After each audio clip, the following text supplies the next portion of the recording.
The Leo King will be live shortly. Please hold on while the collective consciousness loads, and thank you for being a part of the Leo Kingdom.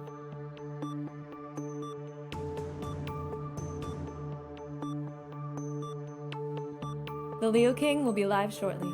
Please hold on while the collective consciousness loads, and thank you for being a part of the Leo Kingdom.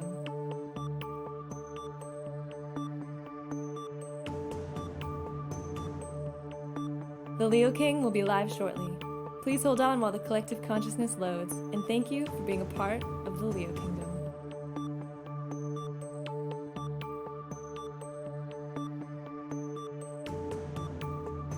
The Leo King will be live shortly. Please hold on while the collective consciousness loads, and thank you for being a part of the Leo Kingdom.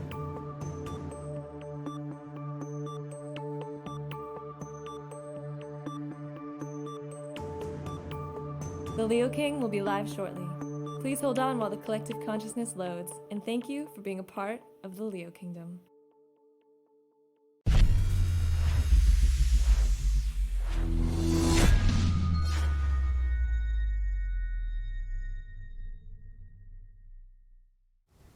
Hey, what's going on, everyone? It is David Palmer, the Leo King, and we are here live for Deep Love Tarot, your weekly love tarot / astrology report for the week of January 27th to February the 2nd, rabbit, of 2020. I'm here with good old Craig from High Vibe. What's cracking, brother? Hello. It's crazy to think that it's about to be already February. Time is flying right in front of our eyes, and it's just hard to believe. It's a little bit creepy out there right now. Time. Coronavirus. Anyway, we want to bring a lot of positivity, and you know what? I think love's needed more than ever. But before we even go into all that, I just want to say, if you are watching this now, welcome to highvibe.tv. We have an awesome offer that we are doing this week for people to join High Vibe. We have a coupon, which is Deep Love. 20% off all subscriptions, 20% off all of the videos, whatever there is paid, especially my paid video, especially about 2020. And more importantly, we are now adding a monthly horoscope that I'm going to do for subscribers. Or if you don't want to be a subscriber to High Vibe, you can still purchase my monthly video, but that is now going to be included in the subscription. And with this 20% discount code right now, that's going to be good until when? We're doing it till basically Friday 1st. night. So Yeah. February 1st at midnight it ends. So if you want to be a member of High Vibe now to get all the exclusive content, I do over 20-something videos a week, your weekly sun signs, your dailies, so much more. And we're also putting out the campaign of the old way that I did on the Leo King app of the, what is it called? The notifications. So a lot of people have been asking for that. So we do notifications. I just have been really in a readjustment mode. But if you want all of what used to be on the old apps, and this is even better, and you want a super big discount, check it out now. highvibe.tv. Because we have been listening to everybody. Huh? We have been listening to everybody. We have been hearing you say that you wish that more things were included. So that's why the Leo King over here is now including a monthly forecast as well. So we hope you all enjoy that.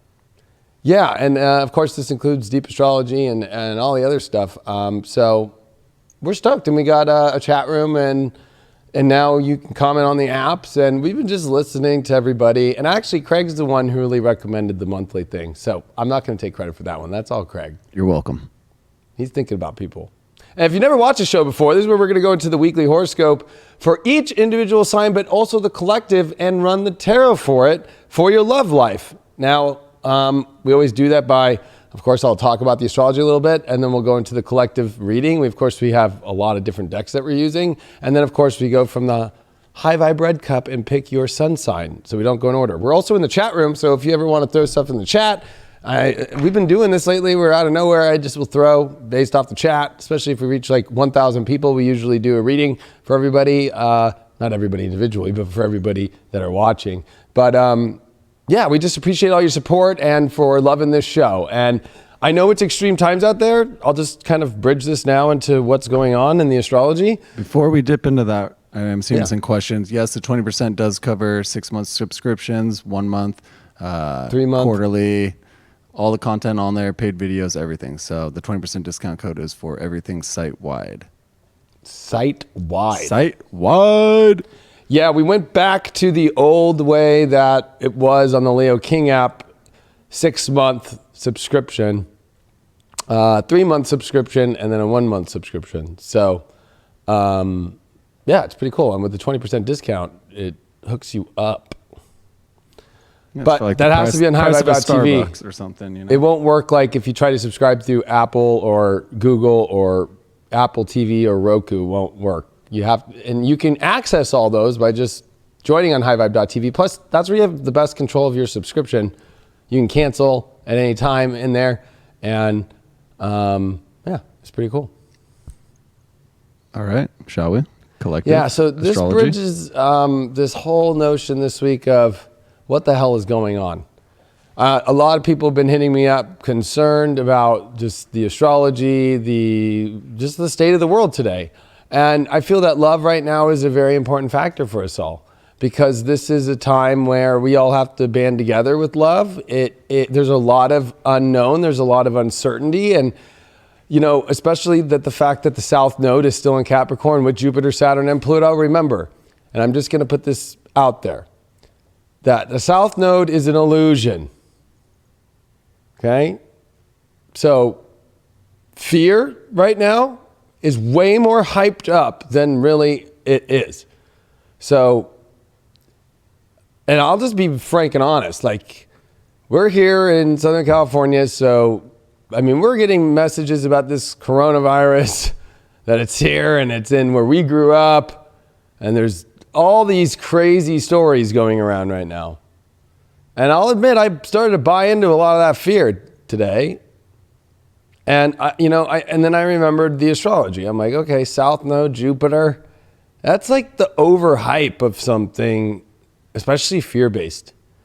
And I just want to remind people that right now we got to focus on love. And this is a very major moment. I think that events like this happen that bring fear into our lives to remind us of the things that we should appreciate more and love more in our life, because life is short. I think Kobe Bryant's death the other day really struck a chord. I know it did for Craig and for me and for a lot of people around the world, but especially, growing up here in LA and with the Lakers, and that was our life as our teens and growing up. He had a very big role, and he lived down the street here from the studios. And I just, it was like, I was talking to one of my best friends today at lunch I haven't seen for a while. And he was just like, man, the Kobe thing, this virus, we went through North Korea, like, this is a weird way to come into a year. And I'm like, yeah. And it's about appreciation. So him and I just spent our lunch talking about old memories of life and how we used to just have so much fun. I've known each other for 20 years now, and it's just those moments right now are what we got to focus on, are those moments between people that we enjoy. And I think that we can get really distracted right now into some really crazy stuff. And that's why, especially for the discount for High Vibe, it's like, we want to put out a different message to the world. And we want you all to come to a place to where the information and everything is just much more about how do we bridge love together and bring back the understanding of things, but bring it into a much more positive zone that the ancients have used for thousands of years, that are connected to that connection to source. And I think if we all stay in that alignment right now, and we all stay cool, and we all stay, calm and collected, and we stay empowered, like, we're going to be good. So I know this is a little different way that we usually do this show right now, but I think that it was necessary to kind of bring some of these things up, because I freaked out a little bit this morning and bought a survival pack on Amazon. I was in a mask, just because I was like, this is getting a little bit weird. And Those are always good to have, though. Regardless of survival pack, everybody should have, a first aid kit in your car, a fire extinguisher in your car. A lot of people overlook that. Even those life straws. I buy them every time that it's Black Friday or one of those sales, because you can get those life straws for like $9. And you can technically live for like close to a year, I believe, because it does like 360 something gallons out of just one of those. So it is always being prepared. You know, it sucks that we have to do that, but it's good to have on hand at all times. Well, I'm glad that Craig is a Scorpio, because he came up to me. He's like, so do we have a game plan? And I was like, oh, the Leo in me was like, oh, I don't know. Like, I just bought a mask, which is like not enough. But, you know, it makes you think, you know, just, you know, what do? You know, I was like, do we just take the RV and go in the middle of the desert and wait it out if it got weird? You know, like there's things like that, you know, I think a lot of people are processing in themselves, and maybe us, just Craig and I tonight, talking a little bit open about it before we go into the reading. And that's kind of this collective energy. I think it's important to talk about it, because I think a lot of people underneath are going through a lot of the same stuff, and maybe not those that are in a state that has people with it. But I can tell you, being in LA, and we got a lot of people around us. I mean, literally, there's a case in LA and a case in Orange County, and so the Craig and I both live in LA, and then the studios are in Orange County, so it's like in both places, you know, you're like, oh, okay. It really brings a moment of reminding, I think, all of us that we all have way, and I think Kobe's death too, there's a weird connection here. I remember waking up yesterday and just being like, this is just tragic, especially his daughter passing too. And then one of the coaches at Orange Coast College was on the helicopter here, and that's when my mom went to college. My mom was a cheerleader at OCC. Like, I don't know. Life is short, and anything could happen at any moment. And I think that right now, this is a big reminder when it comes to love. Like, you know, like really let people know, I think, out there more than ever, with Mercury in Aquarius. It's about to go into shadow next week, meaning we're getting ready for a retrograde, and it's going to be a zone we cover. That let people know what's up in your love life. Like, hash things out, or let the one that you like know that you like them. Like, I think that this is a time for us to surround ourselves around people that we love. Like, we have no idea what's coming up in life at any time. And this week, I think especially, because if you look at the week in the astrology, it's not like some major transits going down. You know, we're seeing the moon over this Venus-Neptune today on Monday, so we're in a very sensitive space with Mars square, and that's all completing, and Mars square Neptune. So I think that we're a little misguided and a little bit, you know, fearful of our strength and determination to move forward in life. And then it's the moon in Aries that's going to be making a lot of aspects midweek here, when it trines Mars in Sag, and then it's going to sextile the Sun and Mercury in Aquarius, but then it's going to make hard squares to Jupiter, South Node, Saturn, and Pluto. So this moon in Aries, I think, is a dynamic force that's trying to push us forward, and especially in Aquarius with the Sun and Mercury, about let's go, let's make this deep connection in life, and let's have the courage with Mars there. You know, we're not going to see a lot more fire. This is like, there's not a lot of fire out there. So it's like this week we got to take advantage of that heat, take advantage of that fire. Venus is in Pisces. It just went over Neptune. It just got glammed up with imagination and love. And we've got to really, I think, with this week, with Mercury out of shadow still, and all these planets direct, not waste this week, especially when it comes to love, and make things known. You got to go the extra mile now, and you got to do what you got to do. And I think there's been a lot of heartbreak out there. And I think there's been also, you know, probably for others, like a lot of exciting and great connections, but a lot that we've all had to face. So, I don't know. That's what I'm feeling. I'm not looking at the chat right now, but I just, we got a lot of R.I.P. Kobe's. You know, obviously he affected a lot of people around the world. That's why we do have that purple back there. I tried to get purple and gold, you know, but at least we got the purple behind you. Somebody I read, so download Bumble, got it. I mean, who knows? Why not? I mean, I feel like this is a moment where, I mean, are we all going to just, and I think this is the lesson of the Capricorn South Node and the North Node in Cancer, is it doesn't matter. I mean, let's use the virus for an example. Let's say everybody does get sick, okay? Not everybody's going to die. But let's just say you're not going to be able to work. So all the things that you strive for and that you do and all that, you're going to have to rest and you're going to have to relax. I mean, are you going to want to just be sitting alone? Like, you're going to want emotion and to be felt and to be taken care of in a way that you're also taking care of someone and somebody's taking care of yourself. Like, this North Node Cancer is about building this deeper emotional connection because it's a barren desert out there in South Node energy. K2 is ruled by deserts. And you got to realize that a Capricorn desert is a lonely place. And with Jupiter here and Saturn and Pluto here, it's a lonely place with Jupiter's not happy there, so he's a grumpy guru in Capricorn world. So Santa's like not talking.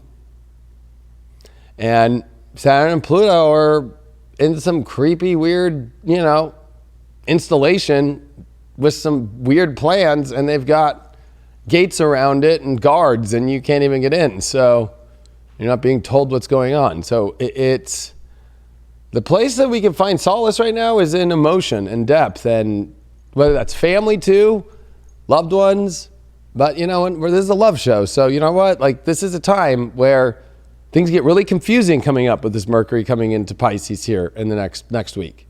And then it's going to go retrograde, you know what I mean? And it's going to be in shadow, but it's like Mercury retrograde in Pisces is going to be really confusing for people. And you want to get all of your ducks in a row right now. Now, especially Venus too, it's at this positive aspect. It's going to go up to 20 degrees this week. That's the degree where Neptune will retrograde. So, this is going to be a time where we really have to go for it. And now I'm pulling Craig from last week when he was telling Gemini, just go for it. But that was a funny clip last week. But anyway, you got to get out into that world. Sorry to have such a little serious demeanor. I know that this show, some people come here for the wildness of it and all that. And don't worry, we're gonna get a little freaky. But I think that just all had to be addressed. Do you have anything last to say here, Craig? Because I just feel like. Just this lovely wrap behind me. This is the newest installation of There's an Art to Life. They're on High Vibe. That will be up there tomorrow. So Kim did this one actually freehand. It's a little different than what she usually does, where she has the other painting right there next to her and kind of walks you through. So you get to kind of just follow her on how she actually creates the painting. It was cool to watch that, because usually it's mimicking art, that be it her own art, but she is mimicking it right in front of me. So it was nice to see, and it's a celebration. So though these are troubling times for some, it is a new lunar new year. It is a new Chinese New Year, the rat. So it's time to scurry around and get shit done. Yeah, and I want to say to any, to especially the Chinese people in China out there, the Lunar New Year for them is everything. And they weren't able to celebrate it this year. I mean, imagine us that are into astrology here, Western astrology, we do. I mean, we were very blessed Friday. We had an amazing spiritual dance music. Yeah, we had a ton of people show up. I mean, we had trouble nobody wanted to leave, and we didn't care. Like, we had a great time. We were with people here until the wee hours of the morning. A lot of people. So, we're lucky that we were able to celebrate that and celebrate the new moon. I couldn't imagine, being in a situation to where, to them, that's everything. It's not Christmas. It's not Thanksgiving. It's none of those things. The Chinese New Year to them is everything. And the main thing is to eat dinner with your family. Like, that's the main thing. And they weren't able to all do that. And so I have a lot of prayers that I'm going out to China right now just about all that. And this is a major new year for them because it's the year of the rat. It's the first sign of that zodiac, and it's a whole new set in the cycle. So, I just want to put that out there. And I think that, like this coronavirus thing, it's one of those things where it's like, this virus can go fuck itself. Yeah, straight up. And the other part of it too is like,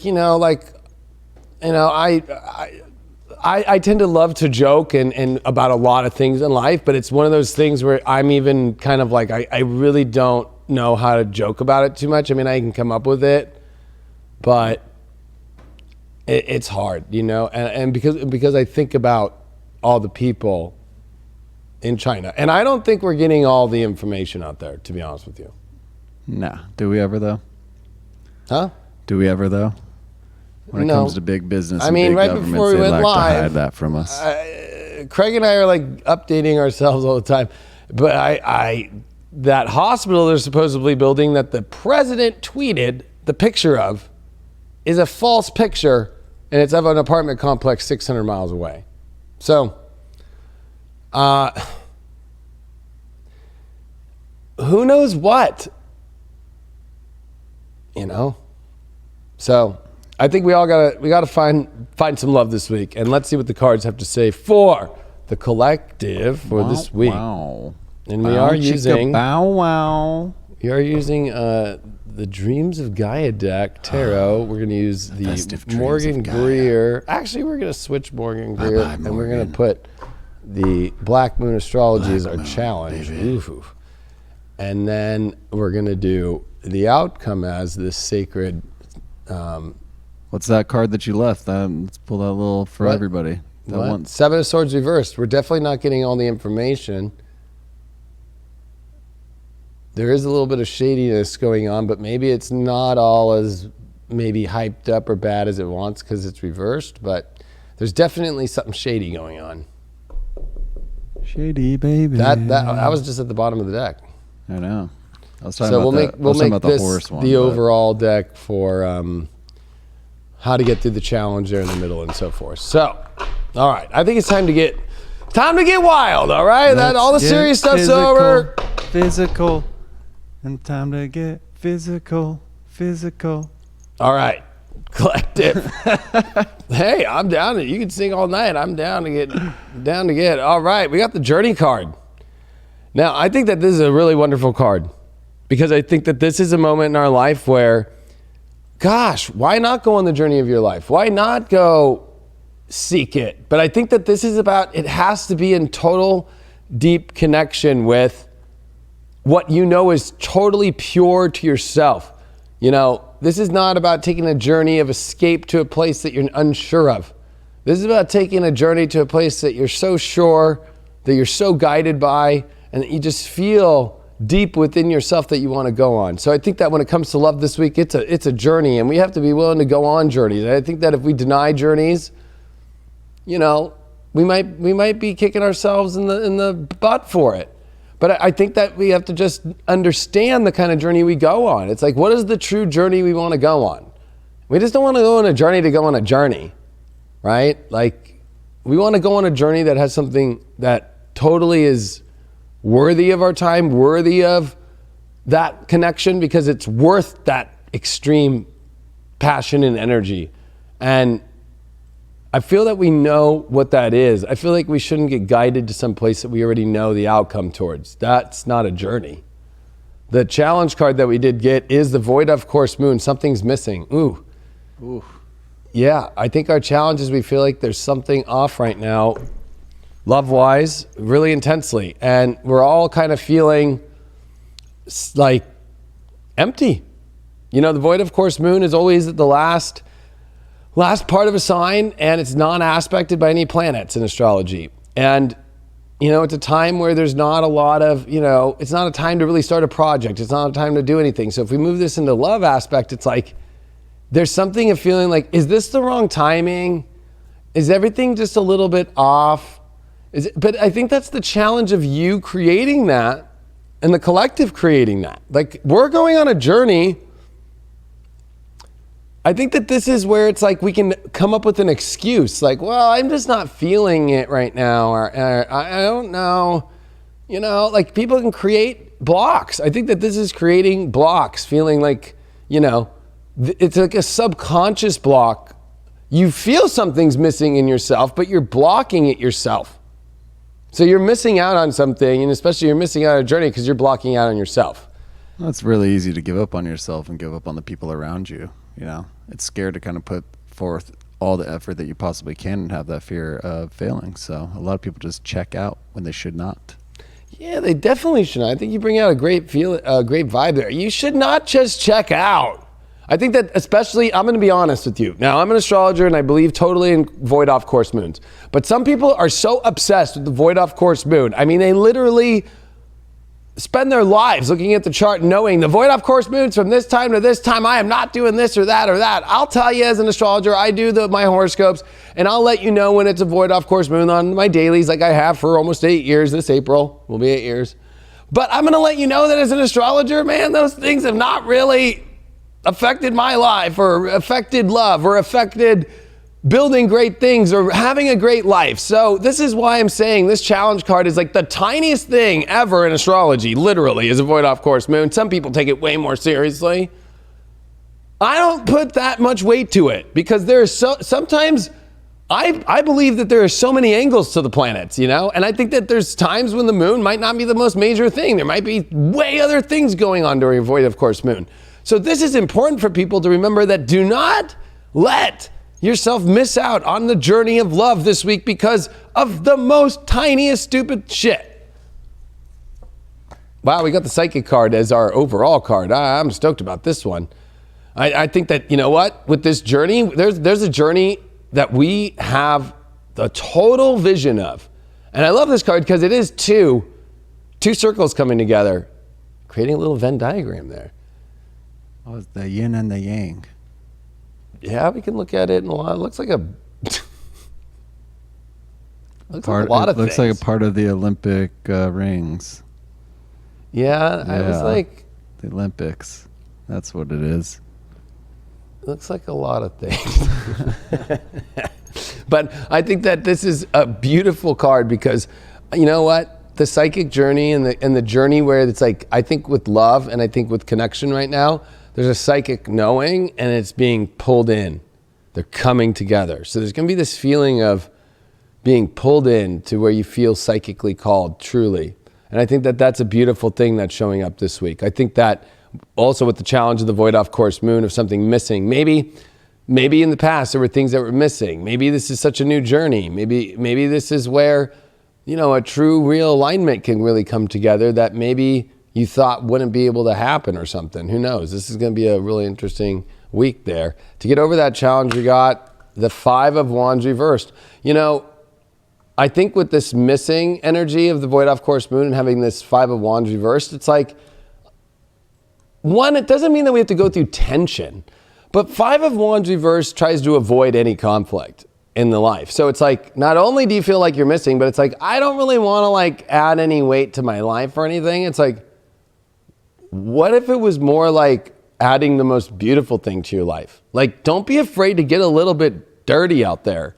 Like, you know what I mean? Like the 5 of Wands reversed is, you know, avoiding conflict completely. And with a void off course moon there, it's like, wow, you're really just going to avoid love and miss out on a psychic journey that's connecting you in a vision? Like, are you really that low on the vibrational level? Like, I'm not like saying that's a negative thing. I mean, if that's, sure, whatever. But I feel like with the astrology this week and the times we're in, it's like, don't be afraid to go out there. The beautiful part of the 5 of Wands is also a card of where people are playing sports or they're having a good time or, you know, messing around, you know, when you're, I don't know, when I was young, when you hang out with friends, you know, you'd go up and you knock the hat off your friend and be like, hey, what are you doing? You know, and you'd push each other for fun. Like, there's a little bit of that, you know, spirit, you know? Like, I think that this is good old-fashioned horseplay.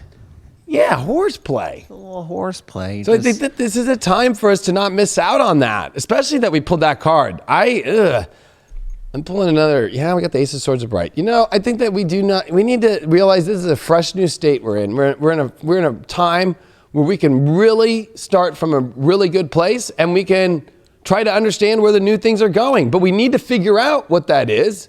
And we can't be afraid to go into, what do you want to call that, conflict or something that's been missing? Like, I think that this is where it's like, erase all those old thoughts and come into a journey and see what happens. You got nothing to lose out there. Nothing to lose, except for yourself. Yeah, we got the 5th house and we got Gemini and we got Jupiter. Wow. So Jupiter in the 5th is expand the love, but you've got to be curious. You've got to have a conversation, and you've got to go into the environment where love is. You just can't look at this like a petri dish, like, hey, it looks like it could be love in my little petri dish of my life. No. You got to go on the journey of love. And it's got to be an exciting and stimulating one, too. So if it's not exciting and stimulating, sure, I get the challenge here. But there is exciting and stimulating out there. And if you deny yourself of that, sometimes you have to communicate. You have to let people know, right? Like Jupiter and Gemini is all about letting people know. Believe it or not, the Leo King, the persona, not me, but the persona in the brand is Sun, Jupiter conjunct in Gemini. Conjunct, like exact. So, I let people know what I'm going through and what life's like all the time. And that expression with Jupiter is the only way that it could get anything, because it's a detriment in Gemini. It has to express itself and speak, and that's where it gets paid. That's where it gets the opportunity. This is what opens all the doorways. So this is a time of communication. This is a time of going into the journey of very intricate, specific places that you want to explore love in. This is a very interesting collective reading. Yeah, I don't think that anybody has ever claimed that you withhold your emotions or how you're feeling about a certain situation. Yeah. You like to get it off your chest. Do you want to go a little bit deeper into that? Go a little deeper into that. Go a little bit deeper into that? Yeah. In what aspect? What do you feel like when it comes to other people and what they say about love, about somebody else, or I don't know, worried about other people as well? I don't know. Think, the statement that love is 100% true. I was once told that love, that maybe love to this other individual is basically, I was going through a breakup, and I was informed by her friend that, well, maybe the love was different, and that love to her was something different than what love to me is, which I found absurd, because I believe they say love is universal. I agree. So I forgot what the initial question was, but loving yourself. No, I think what you said was, yeah, don't listen to what other people have to say. And I think that's what you're saying about this. Like that person that was telling you, oh, well, it's probably because she was going through this or whatever. Like, go on. I want to hear. I like hearing. Yeah, it's pretty simple. Either you feel it or you don't, and there shouldn't be anything that anybody could tell you differently.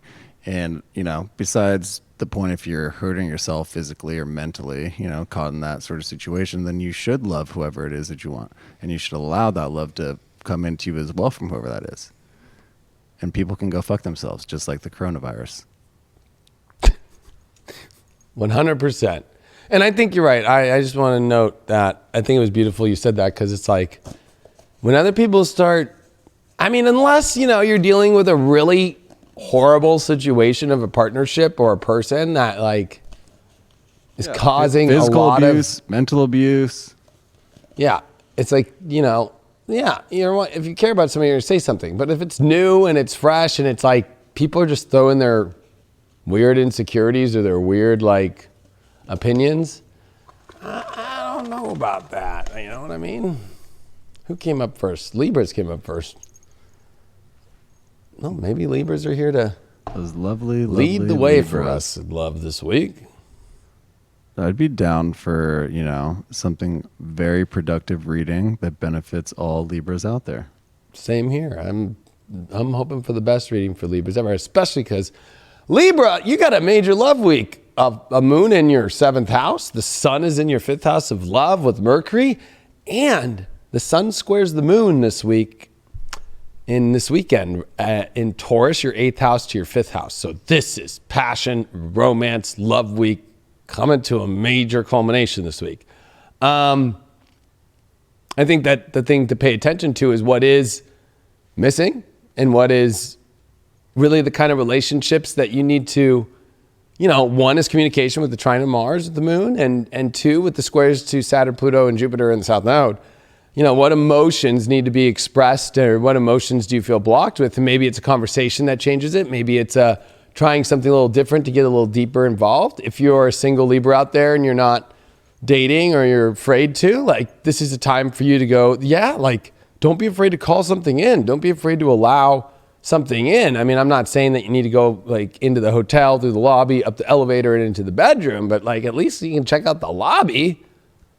And I think that this is a time for Libras to really realize that this is a great time to be very clear on where you're at in a relationship, whether you're in one, whether you're not in one, and to be very clear about what you want and be very clear about what you feel is missing. So if you're single, that's missing, right? There's something missing, and to go make actions towards that. If you're in a relationship and you feel something's missing, you need to nip that in the butt, and you need to get deep into that so you can thrive in your relationship life.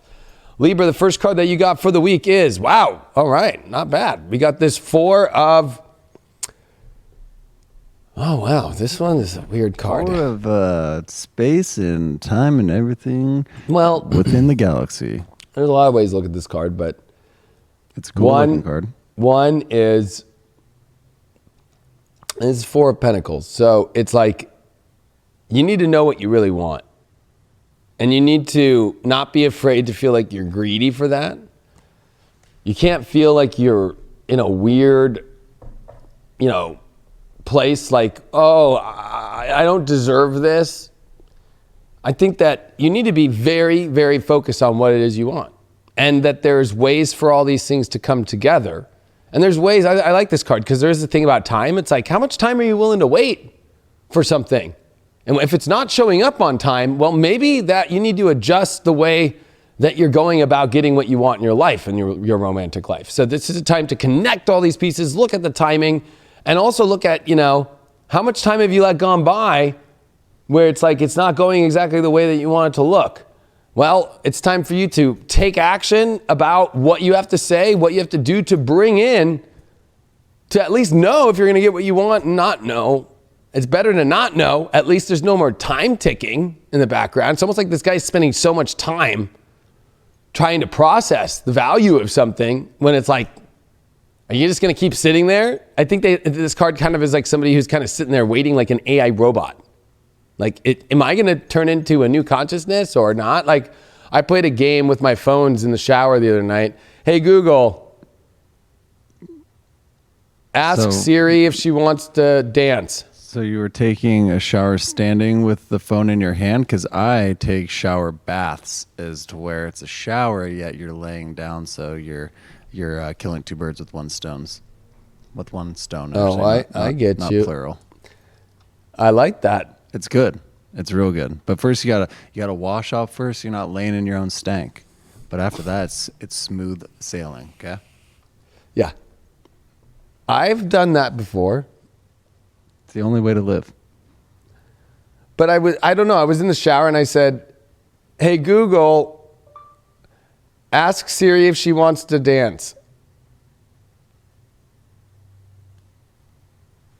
Well, Siri don't want to dance with you tonight, but Google's not wanting to talk. Anyway, you're just gonna have to strip down and it worked. And I was testing AI theory out.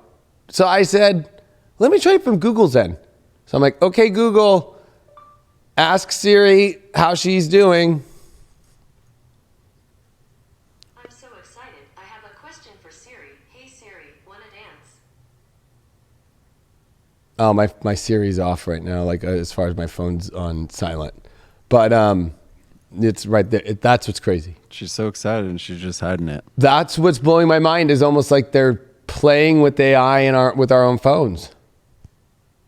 Don't be playing on my phone now. At least, Siri. Libra, you need to take a lesson from these phones things. Ask that person if they want to dance. You know what I mean? Like, I thought it was kind of cool, though, that Google was down to ask Siri, like the competitor, and be like, hey, are we good? Are we cool? Are we friends? So I think there's a lot about, what you need and speaking it out. Wow, we got the 8th house as your challenge this week. Endings, beginnings. So I think that for single Libras out there and picking this up, like you need some more edge in your life and intensity, but it's almost like you're kind of sitting in between the fence. and you're not ready to go in. And for those that are in relationships, I feel like there is definitely some 8th house issues going on. This is regarding connection, intimacy, sex, transparency. Maybe there's something that feels a little bit off that you need to get to the bottom of. This is going to be the challenge this week. And I think that's what's having the thing that you want it to feel like missing. You're going to have to go temple dive into this. That might be a cool new love term, temple diving in the bedroom. But you got to temple dive a little, and you got not even a little, full blown. No Scorpio does a little. It's either all in or all out. You got to go in and figure out a lot of deep stuff in your own self. And if you're in a partnership, I would say don't be afraid to challenge the depth of somebody and where they really stand. If you've been with somebody for a long time and they haven't taken it to the next level yet, and you want it to go there, you got to call it out. You just can't keep waiting for time. I hear way too many stories, way too many readings of people. I waited 6 years for him to ask me to marry me, and I just kind of sat there and I never said anything, and then he ended up with somebody else. I don't even know how many times. That's maybe 400, 300, 500 times I've heard that. 1 million times. Especially those Libras I've heard it from. Wow, we got the divinity card. So you have to know if this is a divine relationship in your life, if you're in one, and if you're single right now, there's a time where divine relationships really can come together, especially if you don't resist and you get deep and you allow the divinity to come in. But if you're in a relationship, Libra, the key to your wants, needs, and everything is not about waiting on time. It's about getting deep and getting to the truth. If the key of divinity is going to unlock this, and if you're going to really show up and come into a relationship that is divinely guided, the challenge can be overcome by the 3 of Pentacles. So, and how are you going to go build something great especially if you're single, how are you going to go build something great if you're not going to connect, if you're not going to go deeper, if you're not going to trust? And there's trust issues. I forgot to bring that one up. But there is this 3 of Pentacles saying it's time to go build something great, Libra. And even though you might think you have something great if you're in a partnership, it could be better. It could have more. It could do a better job. And so this is a week where this is about the enhancement all over that I see for Libras in love. I don't see negative aspects at all with all this. I would say that the negative would be if you are sitting on time, you're not going deep, not going into the weird worlds that you need to know, and you need to get the understanding of is this divine partnership or not. So I'd say it's a pretty good reading for Libras. Yeah, they just got to put in that work to find that truth that they're actually seeking. Put in that work to see, like you said, they're sitting next to someone and not bringing up their feelings for them. You got to put in that work and test the waters. Maybe the waters are nice and warm and they want to go swimming with you. You never know unless you ask. You got to ask. I was even saying that in the collective one. I felt that one big time. I'm old Greg. We got Pisces, 8th house sun. Whoa. Woo! All right, Libra. Well, you are definitely temple diving into the murky waters and the murkiness and the fog that's behind the fog to see what's really there. There's been something that's been foggy. So if you're in a partnership, there's been something what is it that's just not fully connected? You got to go deeper into that and you got to figure that one out. Or maybe there's even some weird sexual stuff going on that you need to get to the bottom of. And for single ones out there, there is something that's been missing. There's something that's been a little bit not really understood. But I think that you have to go into this deep and you have to spiritually penetrate into the depths to find where this is all spiritually going with your love life and everything, and to have trust and to be more allowing of trust and to trust spirit and guiding this relationship if you're in one, or your single life too. Ask God. 8th house is where you ask God, literally, especially in Pisces. I know this as a Leo rising, as 8th house is all Leo risings are 8th house Pisces. When we ask God, it shows up. Can I get an amen, my brother? Can I get, I'll give you an amen. Amen. Amen, my brother. So, come on, you got to ask, and you got to ask the Almighty this week, Libra, for what you want, and it just might show up. But remember that it shows up in the way that maybe with Pisces, you don't know how it's going to show up. But there's a lot of surprises for Libras this week, gifts, and, well, sometimes the gift is the truth that maybe you didn't want to deal with that you've been avoiding too. Want to put that one out there. Damn, well, Libra just starting Next off sign with is a bang. Capricorns. Oh, a little cap hap. That might have been one of the best kickers that we've had. I was, it was funny, dude. I think you and I were saying, like, oh man, it was all the crazy stuff going on in the world, and it was like, let's get out of that. Let's bring some heat for the peeps. Little fire, get that fire burning. And Chop that wood up, cut it up nice next to that stone I crest. mean, I'm just gonna, this could be my last days on Earth. I got a big old leader sprite today. Perfect. Is that made in China, or were they making that? No, it's all America, baby. Even the recycled plastic? Everybody, I have people send me like, you shouldn't drink American soda because it uses high fructose corn syrup. I'm like, you know what? I'll drink American corn on my last days, if that's what it is. Yeah. So, I guess I should have gotten myself a root beer. an IBC? Barks. Little Barks. Barks has bite. Oh yeah, I know Barks. I know. I quit caffeine. I wish they made caffeine-free Barks. I think Barks is caffeine free. It's not. Well, you're No, fucked up. that's why I Maybe used in to your like next life. Barks. Not only is got the bite, but it's got caffeine. I'm like, oh man, it's the best combo. If you get Corona, I'll go get a 6-pack and I'll start chucking you some cans of Barks from across the room. Okay.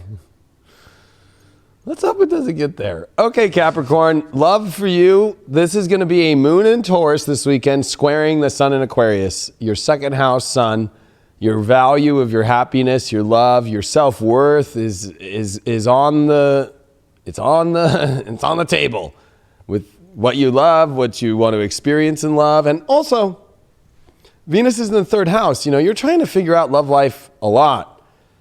And maybe there's issues about how you look. Venus is questioning a lot of that stuff because the Sun's and Mercury's in the second house. That second house is always questioning our worth, how we look in the mirror, our value.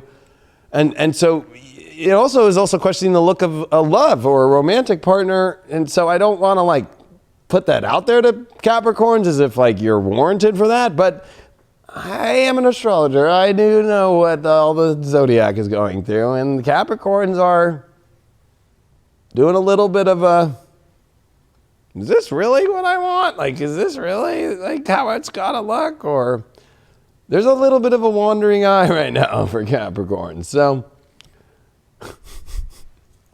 for real. But I think that overall, it's just it's a moment for you to know what you want and to not be afraid, especially when it comes to love and what's worthy for you. I think that you have some big worth questions here when it comes to happiness and love, and you can't be afraid to own that. Your first card that you got for this week is the 8 of,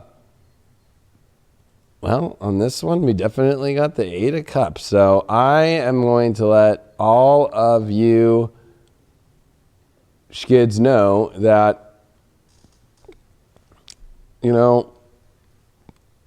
what do you got to move on from? That's a hard one. The 8 of Cups comes up. It's a time of moving on to new areas. So if you're single, like the people you've been dating this week, maybe it's time to move on to some new people. If you're in a relationship, there's something that needs to be moved on from. Maybe it's an issue you and your partner have been having that needs to confront, and you guys need to both together move away from that energy and be like, we're done with this. We're not rehashing this anymore. But it also does bring up a complete wipeout of no, I'm out. We're moving different energies. So this is a very intense card. I will give you a clarification on this. You got the 2 of Wands reversed for the clarification. The worlds are not seeing the same thing.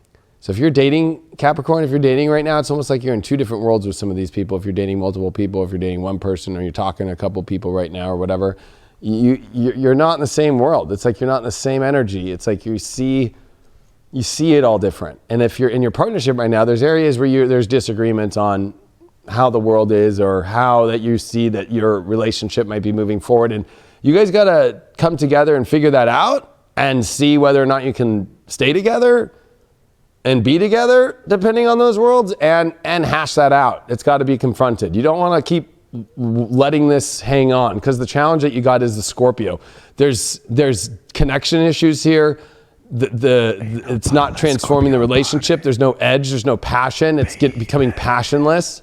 And, you know, Capricorns are at a time where you're going to have to face that edge. There's some edge missing here. There's definitely, and relationships always transform, right? But when it reaches that kind of plateau place, it loses its edge, it loses its passion. And then this is where people do stupid stuff in relationships. Like people start to cheat or do weird stuff, especially with Scorpio being here in the challenge position. You know, it's like kind of, and I don't know why I picked up wandering eyes, but you know, Capricorn, I don't think that you would do that because you have a lot of integrity, although there's plenty of examples out there of people who are the king of that, like Tiger Woods. That's a Capricorn. So, I mean, woo! So, I just got to say, you want to avoid any risky situations with trust, and you want to avoid passionless energy by nipping in the butt what needs to emotionally be done with when it comes to the world's not being in the same energy, whether that's just you guys got to hash it out together, or you're dating somebody and it's like you're just gonna like ask for a whole new hand of cards like in life. That's okay for you to find people that are more in alignment with your world right now. Wow, the overall we got is the power. So, you know, there's a lot of power that I think that's trying to be had in your life for love and coming together and feeling strong about relationships, and especially following a challenge of Scorpio, which Scorpio is very powerful energy. That challenge of transforming in your life is there's a fear of things ending too. You're afraid to end something that might not be in the same alignment with you at all. Like, why are you so afraid of it? You guys aren't seeing eye to eye. They're not seeing eye to eye with you. Like, what's the fear? That gives you the power to get you what you really want. And the way to get through that challenge is why you got the Queen of Pentacles. Like, you know what you really value the most, and you should honor that, and you should nurture that, and you should make that the most greatest thing in the world. She knows what she wants. She knows what she wants to manifest. And this doesn't have to be some really harsh, crazy, you know, situation. But it's truth. That must be the highest thing that you own and embody in your life, Capricorn. You can't just be, you know, not willing to be living in your truth and denying yourself of beautiful things and connection because you're afraid to let something go or hash something out. But I got a feeling like even in the hashing out, like there's something weird here, Capricorn. You need to pay attention to it this week. You got the 12th house, and you got Uranus, or sorry, not Uranus. You got Aquarius with Mars. Where's that Mars? There it is. Which is ironic because right now in the astrology, Capricorn, Mars is in Sag in your 12th. But if we look at this from a different angle in Aquarius, it's like there's a lack of connection that's trying to be fixed. But sometimes you got to let something go. And sometimes you have to also, and this is again, spiritual worlds and identity. Are they in the same alignment? That's what you need to pay attention to. And you can't be afraid of letting something go that is not connected or not serving you at all or serving the relationship either. So good luck to all the Capricorns out there this week. Yeah, endings can be beautiful. It's like the death card. A lot of people get afraid of the death card or intimidated. Yet there is that beauty that comes from transcending into a new life. Yep. And speaking of the death card, we got the Scorpios. You know, part of that Scorpio party. Baby! Damn, you didn't make us wait long for that one. Thank you.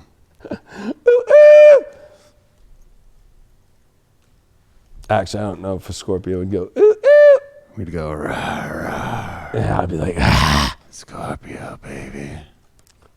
Ah.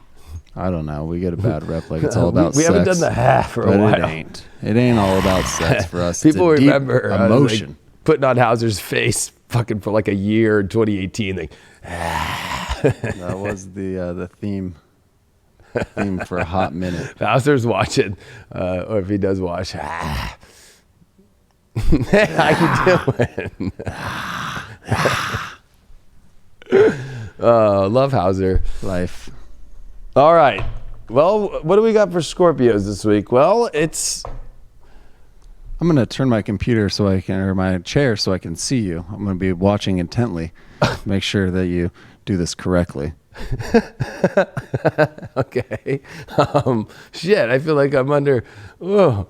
Oh, well, it's a pretty intense week actually for Scorpios because all this Aquarius is in the 4th house of emotion and needing to connect emotionally. And the moon does come into Taurus, your relationship house, and does square it with Uranus. Perfect. So it's bringing a lot of intense emotions up with relationships that is like a buildup to this weekend. But the moon will be in Aries before that, your 6th house. So it's like what changes in your reality and in your life, or what adjustments can you make to allow the emotion to be fully there for relationships? So if you're single, if you're in a relationship, your relationship's going to go through some challenges about within yourself of how there's adjustments that need to be made about if you're really feeling comfortable and how the reality needs to change, or even just dealing with fundamental aspects of life. And it's an intense emotional time, but it can be beautiful as hell. So I don't want to say that it's negative, but if you're not willing to adjust your life to allow some emotion in, then, you'd be blocking the emotion intensely. You did pull the choice card reversed. So I think that this is kind of funny because it's like, it's also the 0 card, which would be the Fool card. It's like, maybe there's a very difficult time for you to make a choice. You almost feel like you don't know what the hell's going on. Like you feel a little stupid. Like, I don't know what's going on with love. Naturally. And you know what? Yes. That might be a good thing. I think that the Fool, usually gets delivered the best things, because it's like, instead of like trying to understand it all completely, maybe it's okay that you don't know what choice to make. Maybe there is no choice to be made at the moment either. Like maybe it's just continuing in the path that you're on and watching it all unfold the way that it's supposed to. Maybe it's the adjustments that you need to make, or why are you still contemplating if there's some sort of choice that you need to maybe make this week? Like maybe there's no choice that needs to be made. Maybe it's just about accepting things as they are and the beauty that it is. And when the choice comes to a point to where it feels like, okay, finally I'm ready to make a choice because it naturally came there. I don't think you need to force any sort of choice this week on anything, or force some massive crazy change in your life. Unless you're in a really big situation where you've been hanging on making a choice, well, the clarifier for that would be Queen of Rods reversed. Like you got into something that you don't really want to be in, and that you're not that excited about, and you feel stupid for being in it and embarrassed of it. So if you're embarrassed about the kind of a relationship that you're hanging around, dating or around, yeah, that's a choice that needs to be made quick. But I don't, for other Scorpios, they usually don't make that choice. But sometimes some Scorpios do get involved and they're like, how did I connect with this? And now I'm stuck in it. And it's like, yeah, get rid of that shit. Your challenge is the Jupiter abundance. So I think maybe with the choice reversed in the Jupiter, it's like, you feel like maybe you need to make a big shift in your life this week because it's not feeling like the abundance is really there and the big expansion of love the way that you've wanted it to. But I think that it doesn't mean that you need to make a course correction here. It's just been like, why don't you just hold for the abundance here? Because it's going to show up. The challenge is there's abundance around. You don't need to make some crazy radical choice. And I think that you just need to just like allow this abundance to come in. Like you don't need to make some major shift. And I think a lot of that is because there's all this Capricorn energy still. That 3rd house is like trying to change things up a lot and trying to stimulate things and stimulation. It's like abundance comes when it just comes in a state when you're ready for abundance to come. Maybe the challenge is you don't need to move around so much or change things up so much, and sit a little still for a moment here and allow it to happen. Overalls, you got the fire, baby. Oh, it's a passion that comes of you. All you got to do, you know what? Fires just don't start, without kind of taking your time, putting the wood, and, you got to put those logs up the right way. But I think that it's like, there's something beautiful and big and passionate and fiery that's showing up this week for you. And all you have to do is not get involved with situations where you feel dumb or you're like, I'm embarrassed. There's something about being embarrassed with the Queen of Rods. Like she does not want to walk down the red carpet with that person. So if you're dealing with anybody like that, I'd make that choice now to open up for the abundance. You need to go through your DMs, your phone, your Bumble, your Tinder, whatever. If you're just talking to people that are just a waste of time and energy and you wouldn't even really want to do anything with it, like just, I don't know, if you want to be courteous and say, but usually that's kind of weird because you don't really know them, just like, get rid of them. Just like, to let some real fire in. Ooh. Your overall is the 2 of Cups reversed. This is the soulmate card on the abundance. So I think that this feeling of lack of abundance is that you feel like you're missing a soulmate right now. Definitely don't go back into old energies of soulmate energies, or don't reflect back on the past about what you had and what you should feel like. It should feel like that coming up. Every soulmate energy is going to feel different. And I feel that at the same time too. It's like, if you're with somebody that you're really not into, you're not going to get any abundance out of it. So just get rid of it. That's like maybe where the choice reverse is a hard one, because maybe you're not willing to make a choice on something that you know you don't even want to be with in your life. So Scorpio is kind of like an interesting time, but I think that it's a beautiful one because it's like, this is about realizing that there's a lot of passion and there's a lot of beauty, but if you're hanging on old shit, it's got to go. And if you're hanging on to old energy of how you see soulmates to be and partners to be, the best one, because those didn't work, aren't going to feel like that right away. This is about going into new vibes. I'm going to give you a clarifier on that too. Okay, and you got the 6 of Swords reversed. This keeps showing up X's, like letting go of X's fully. And with Scorpios, it's weird. They are not like necessarily the ones that are like talking to an ex all the time. They'll hold on to an ex just in their soul Forever. I know, that's what's weird. If you're with a Scorpio, they never let you go. Forever. Like that girl I was on parental control with that I broke up with on live TV. She was a Scorpio. I have no idea. I forgot her last name. Isn't that sad?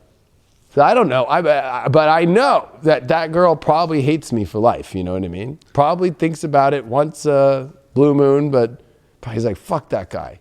And I feel bad, but I was 21 and I wanted attention. Is that the blonde one? No, the brunette. Oh, you picked the blonde one. I picked the blonde one. Yeah, Crazy Taylor's thing. cool. Actually, Taylor's husband watches us. Does she? He's dope. Nice. Taylor's cool. Like she's, and her husband's the man. Fucking so. Like, I know that might sound weird, but it's not like Taylor and I dated, so it was like a dating show. But her husband watches, and he's cool as fuck. So shout out to you, bro. What up? But life's crazy. All right, Scorpio, let go of any X's or X energy so you can allow this abundant in. This is like clearing out some of that old energy. And if you're with an X or living with an X or doing any of that kind of stuff, or you got X pictures in your room still, or you got X this or X that. I actually had this mug.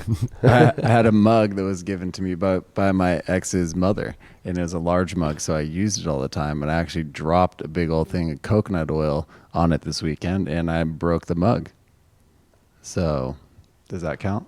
I would say that counts, but I think that's a little different because her mom probably was super cool, and She was. And that's not like you attached to the ex. I feel. I mean, I don't know. Who knows? It depends. Only the universe knows. I don't know. I mean, unless you drink out of that cup like every day and you think about your ex, maybe it's a good thing. I don't know. I mean, it's kind of hard not to think about it when I am drinking. I would say throw that fucking cup over into it's in the trash. The other person's yard and let that bad juju go with them. I need to get a big ass mug now. So let that bad juju go with them. Okay. I must have been like a voodoo doll guy in the past life. First house Leo with the South Node. Wow. You know what? I think that you've been focusing a lot on yourself, Scorpio, and what will make you happy is like what you need to do. But I think that right now you need to go connect with people, go be more social. I think that this is requiring some social activity or more social energy or meeting some new people or hanging out with some friends, and then that's going to meet somebody. Maybe like Craig and I, we need to go out and be wingmen or something this weekend at some point. Oh, well, maybe tomorrow night if you are. Oh, that's right. Tomorrow night, if you guys are in Manhattan Beach area, or it's in Hermosa Beach. Hermosa, baby. Hermosa at Tower 12. I'm DJing at Tower 12 tomorrow night. It's an awesome show. And it's free. I don't think they charge tickets there. So, but if you want to hang out with me and Craigie, on the week of love extremity, and I'm DJing from 11:30 to 12:30, and it's a banging night. A lot of awesome DJs there, and I'm gonna be thumping it down, and that's a fun place. Hell yeah. It's fun. So Get after it. It's free. It's at Hermosa Beach. The flyer is on my Instagram. It is. So I think tomorrow night, Craigie, you got some good luck coming your way and some fire. Just don't bring that mug with you tomorrow. The mug is in the trash. But I would throw the trash already out on the street. And if you don't have the trash out on the street yet, and it's still in a bag, I'd throw the pieces onto the neighbor's, throw it over. I'll just throw my whole house away, maybe. I did want to share one of my favorite quotes from one of my favorite books, Siddhartha, because it you were talking about seeking or searching or something like that. Mm-hmm. Now the quote goes, listen up, everybody. Listen up. It's story time. When someone seeks, said Siddhartha, then it easily happens that his eyes see only the things that he seeks, and he is able to find nothing. It takes in nothing because he always thinks only about the thing he is seeking, because he has one goal, because he is obsessed with his goal. Seeking means having a goal, but finding means being free, being open, and having no goal. I love that. It's a good one. It's a great fucking book. I recommend it. Siddhartha. And there was another quotation in there. It says, throw that cup out and the trash out. And everybody agrees. That's what everybody's saying. And everybody thinks that we're going to get lucky tomorrow night. Cool. Maybe. I'm in need of some luck. Maybe. We got Taurus is next. People tell me I got to throw out the trash. Yeah, bro. You got to get rid of that trash. Get rid of that trash.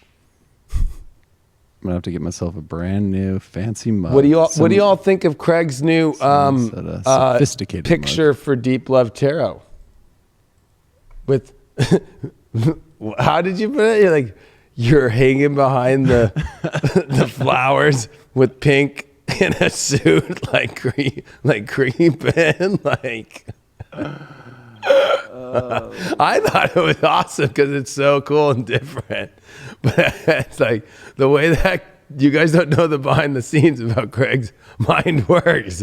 I was like, oh, what? So I'm like some creep ball hanging out behind the bushes, like in a suit, like. Oh. Look at you. You're such a handsome devil. You're a handsome devil. Look at you. I was like, go with it. Fucking, I'm down. Oh, shit. I liked it. I like it. We're getting By the fancy. way, you guys should check out highvibe.tv. We got the sale going on, 20%. It ends Friday, and that's on everything. Subscriptions, my paid video about 2020, the Era of Providence, everything on the site. And then, of course, the app part, you just log on to the app, download it after you made your subscription on highvibe.tv. And you can stay logged in that way, but you can do everything from highvibe.tv on your web. You can Chromecast. You can do all of that. It's really cool. I disagree. I believe that the palm trees in the front are way better. Yeah.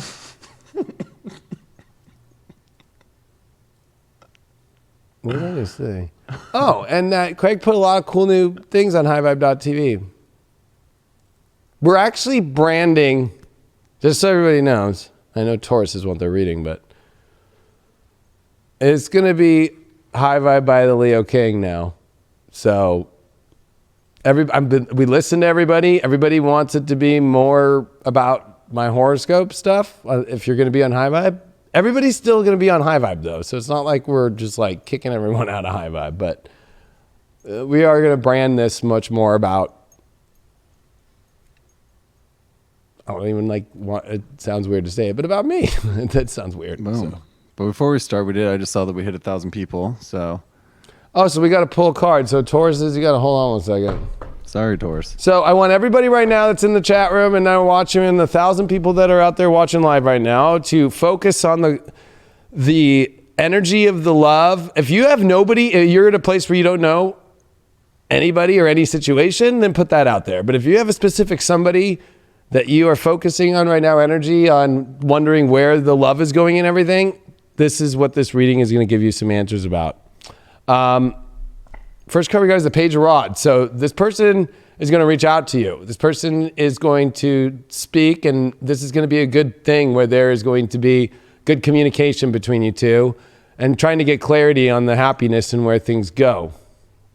And there's healing. Maybe, you know what? This person is somebody that maybe in the past something happened. I don't think that they're an ex. I think that there maybe, maybe you tried something. If you're in a relationship right now, maybe this is finally you guys healing something positive, but I see a lot of good things here, communicating and healing some situations that have gone on. And divine masculine. So there's definitely action that's going to be taken from this energy really fast here in this relationship that you're thinking of right now and that you're processing right now. And overall, wow, got the Leo card. There's a lot of love here. There's a lot of will for this. So if that's what you've been focusing on, I would definitely pay attention to it, because it's definitely not something to, kind of stagnate on, and definitely something to put your energy towards. And it's of course got to be mutual. I want to put that out there, but I feel that, the communication at least is coming in a positive way. That's what it's about. And it's communication about where the love is, where the healing is, and this divine masculine energy trying to come in to move things along. So that's pretty positive. Boom. All right. So Tauruses. 1K, baby. Thank you all for watching, by the way. Yes, thank you. I know Make it's sure you late. press like and share it. And I took a nap. That's why. Yeah, you took a long nap, but you're a tired boy. You know what? I didn't even, I don't even remember. You're a tired Did you boy. come to try and wake me up? I mean, I came in and you were snoring, but then also I was watching, they were playing Kobe's last game, so I didn't really mind that you were sleeping. I don't know if I To be was honest. snoring. You were snoring. David snores from time to time. It was a slumber. You were in a deep slumber. It was like, I don't snore, everyone. Maybe I make noise once in a while. it was a slumber. It was a slumber party of one. I was slumbering. All right, Taurus. This is kind of a weird time for love, just because it's dealing with, do we have the Taurus thing? Okay, cool. All right, so Taurus, this is what we're dealing with here. This is the 10th house, the sun and Mercury in Aquarius. And then the moon's going to square that in your first house. And then we have this Venus-Neptune aspect that's in the 11th. Yeah, it's a weird time for love for Tauruses. It's about people that are really in the kind of groups that you want to be around, the career life that you want to be. And then there's this new part of yourself that you're exploring with Uranus, like trying this new identity, trying to come from a new place. So this is going to be one of those weeks, especially with love, like you have to learn to trust. Mars been squaring that Neptune. Mars been squaring that Venus energy. It's like learning to trust people again, learning to really go deeper into people, learning to allow people in more. And also, if you are in a relationship, Taurus, it's like there's something to say about, are you overly connected to somebody? That is it going in the right direction for your future, or is this kind of going into some weird places and weird spots? Isn't it taking you off the tracks and where you really want to go in your life? So I want to put that out there for some Tauruses. It's like, I think that there's some Tauruses going through relationships that are taking them way off track. I think all Tauruses should know that too, but that's part of the weird thing with trust, is if you're not in a relationship, like go experiment a little bit and then go, okay, it's taking me off track, or, oh, it's taking me off track. And then those Tauruses that have gotten really involved deeply for a while now, it's like, is this going on the right tracks? First card that you got is the masculine feminine card reversed. Yeah, this is going to be kind of a weird energy this week for you. Maybe your masculine is overleading and trying to be, too masculine, and maybe you're not putting enough feminine, or maybe you're putting too much feminine, not enough masculine, or maybe you're attracting a partner this week that is a little confused on their masculine feminine energy, but there's definitely an imbalance going on here. So maybe you need to start leading like with the correct vibration where you're at. And I know that, when we do these readings down, we're in a state where, there's a lot of people that come from different energies or identify as different energies of masculine or feminine. So I'm not going to use any analogies for all that, but I'm just going to say that, if you're feminine out there, like you need to maybe lead with your feminine more. If you're masculine, you need to lead with your masculine. And you got to balance that out though too. And you also maybe want to pick a partner that's the counterpart of that. Like if you're really dominant or masculine energy, like you need a feminine. Why are you going after another masculine? And if you're a feminine, why are you going after another masculine or another feminine if you need to go with a masculine? Like this is going to come up pretty big. I'll give you a clarifier on it. The Hermit card. Oh gosh.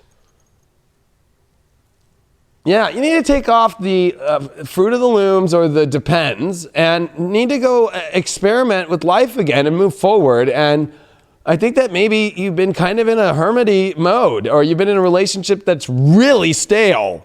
I mean, maybe you've learned a lot and everything, or maybe you've been, I don't know, you never left Burning Man and you're still there in the RV watching this right now in the middle of nowhere. But it's time for you to like figure out what the hell's going on with your partner or the kind of partners that you're attracting, and in yourself.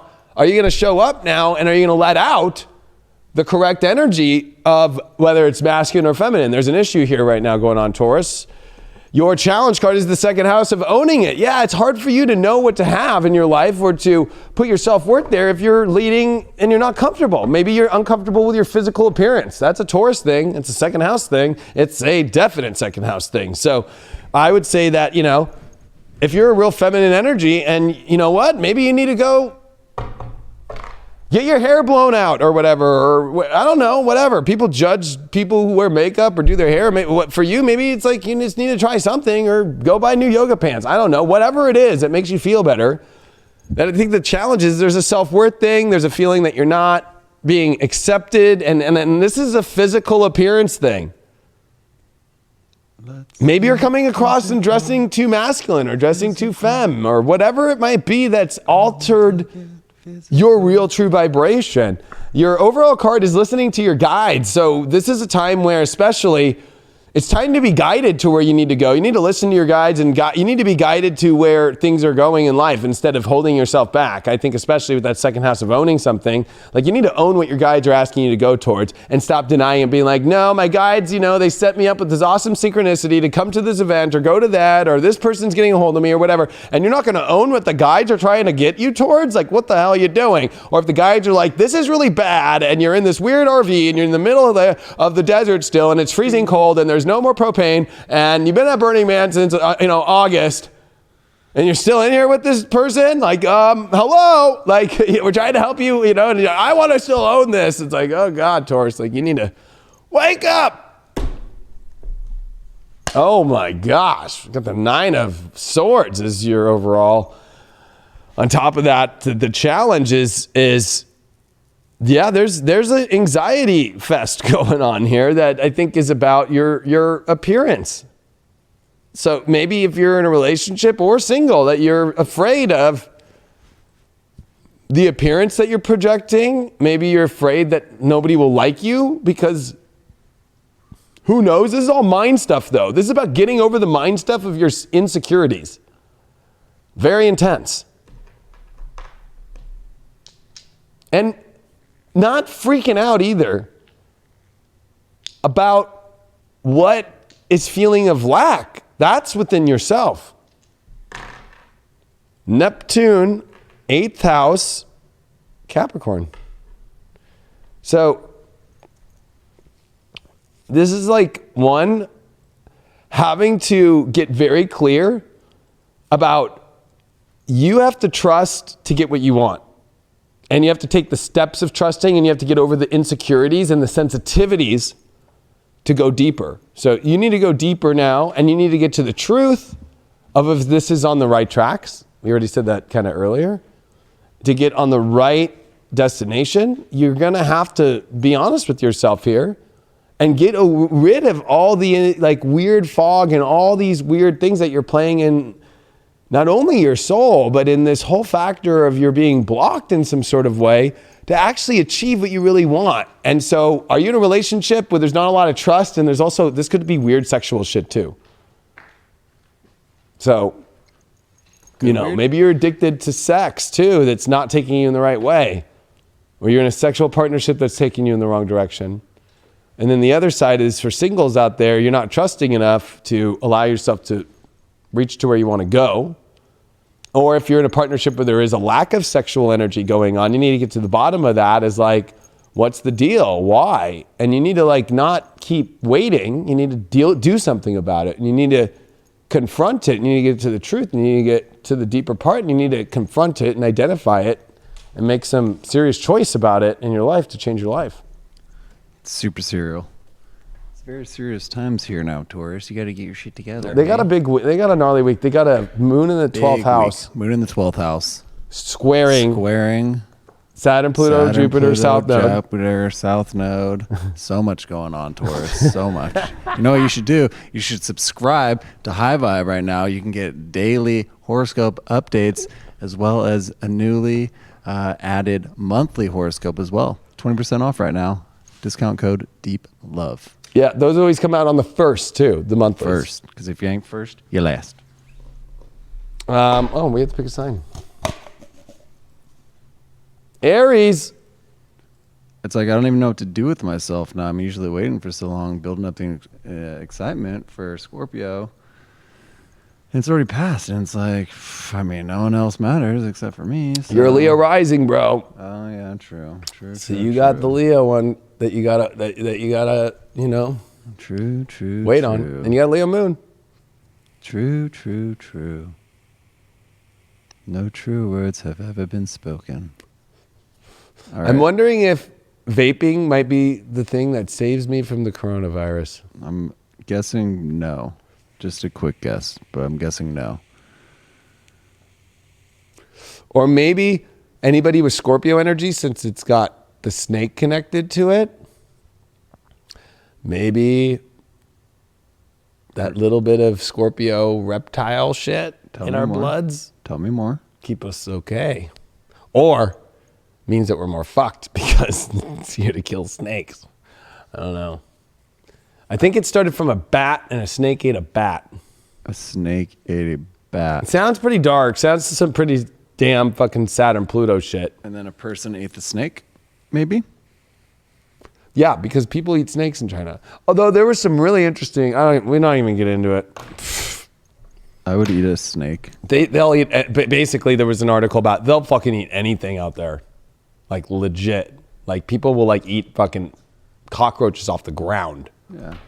I was like, okay. I mean, they've been doing it longer than everybody else, so they know what's up.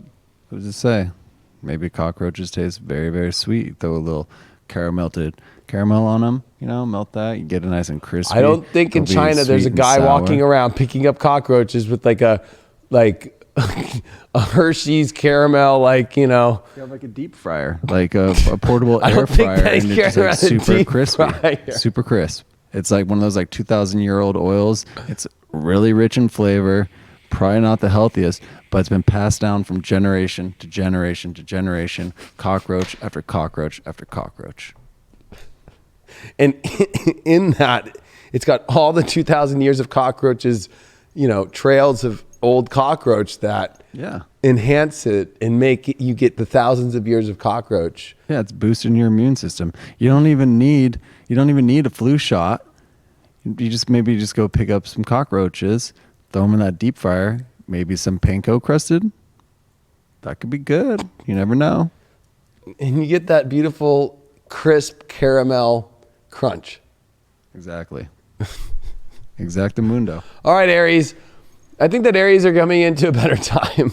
They've kind of had a weird patch here, but I think that this week, seeing that we're going to see this moon in your sign with the aspect that's positive to the sun and Mercury and Aquarius is ready for you to, really see a new future, really expand into new places. Also, this Venus-Neptune thing, I think, has washed away the past. So I think that this is, issues in relationships that needed to be washed away have. I think that this moon, even though, yes, it will square Saturn, Pluto, it's about picking partners that you emotionally feel that are on the same path as you. But I think that path is a little bit tricky with this Aquarius energy as you have groups and you have ideas about the world. But what is it that is going to be the best calling for you in your life? That's what you need to start to pay attention to, Aries, especially as the moon in Taurus is going to square this sun this week. It's going to ask you about what do you really value?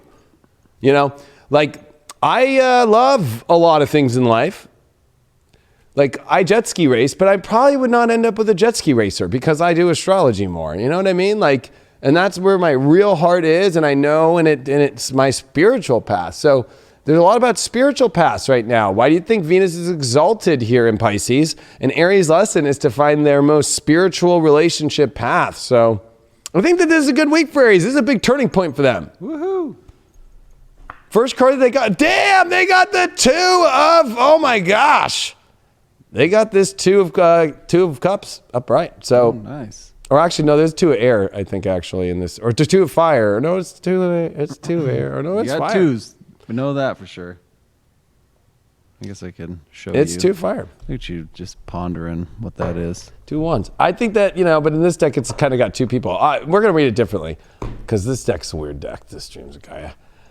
I feel that you are coming in alignment with the feeling of really the energy that vibrates with you correctly this week. So that I felt something really good, and this card just screams, fuck yeah, motherfucker. Fuck yeah, motherfucker. And especially being an Aries, like, you need to get that little ram horn out. Wah, wah, wah. Like, get it going, Aries. I think that this is about you. I think that you've done a lot of clearing in the past. I think that this is going to be a lot more charging forward ahead for you and a lot more better feeling with relationships and needing somebody that's got that same spark and fire as you. Stop trying to get energy from people that don't have that spark, don't have that fire, don't have that edge that you have and that determination.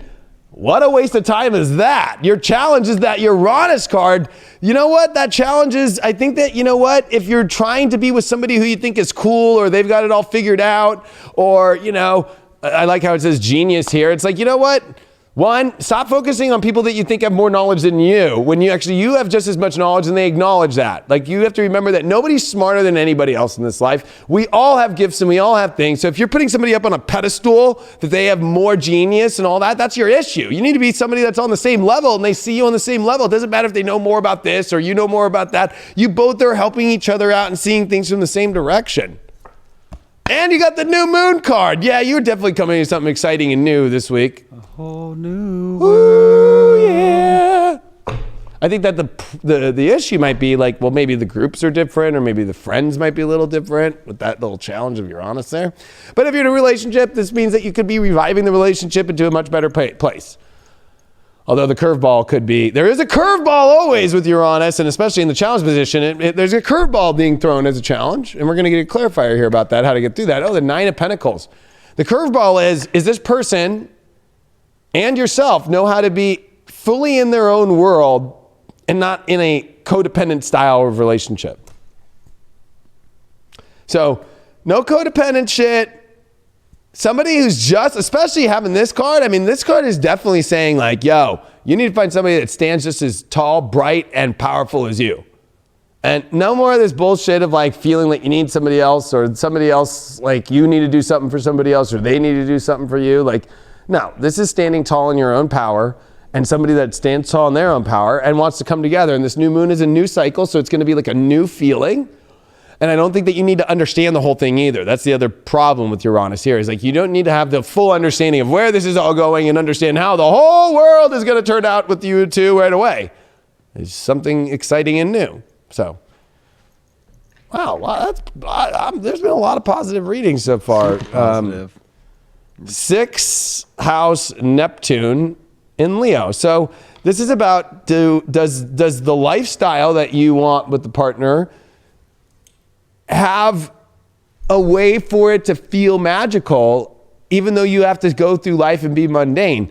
It's like, why not go create a magical reality instead of kind of, feel like, you're trying to make a magical reality to something that's not magical. That's not going to work anymore. It's like you're trying to, any Aries right now that's trying to magic out something that's not magical, it's not going to work. You got to find a reality with somebody who is magical and you're magical and you create a magic out of this reality. But reality still has to be done. That's beautiful. The magic. Congratulations, Aries. I'm glad that you made it here.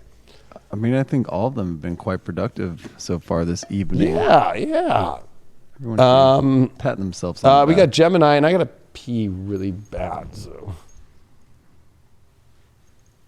you can take the... Is that and in charge? That large Sprite that you're drinking there, my friend. Yeah, and I took a nap earlier, and Oh, you forgot to go pee pee after you took your little nappy poo. yeah, so just be with Gemini. We'll be right back. Okay. Craig leaving you with Craig. Okay, hey there, everybody. This is now your installment of Craig's Corner here on Deep Love Tarot. But I wanted to touch on what we spoke on earlier. I believe it was in the collective reading or in the Libra reading about not checking out because it's so easy to give up on ourselves. The passing of Kobe has brought up a lot of emotions within me. I lost my mother 6 years ago, but it was really his tenacity. I woke up this morning and I've been doing workouts to try to fix my back and everything like that. And I've kind of been slacking this last week. And the thing with Kobe was his mentality of never giving up. It also goes along, there's a gentleman named David Goggins, about finding your inner beast and being comfort with being uncomfortable, finding the comfort in being uncomfortable. And that goes with relationships also. We have to step out of our comfort zone sometimes to actually find our true happiness.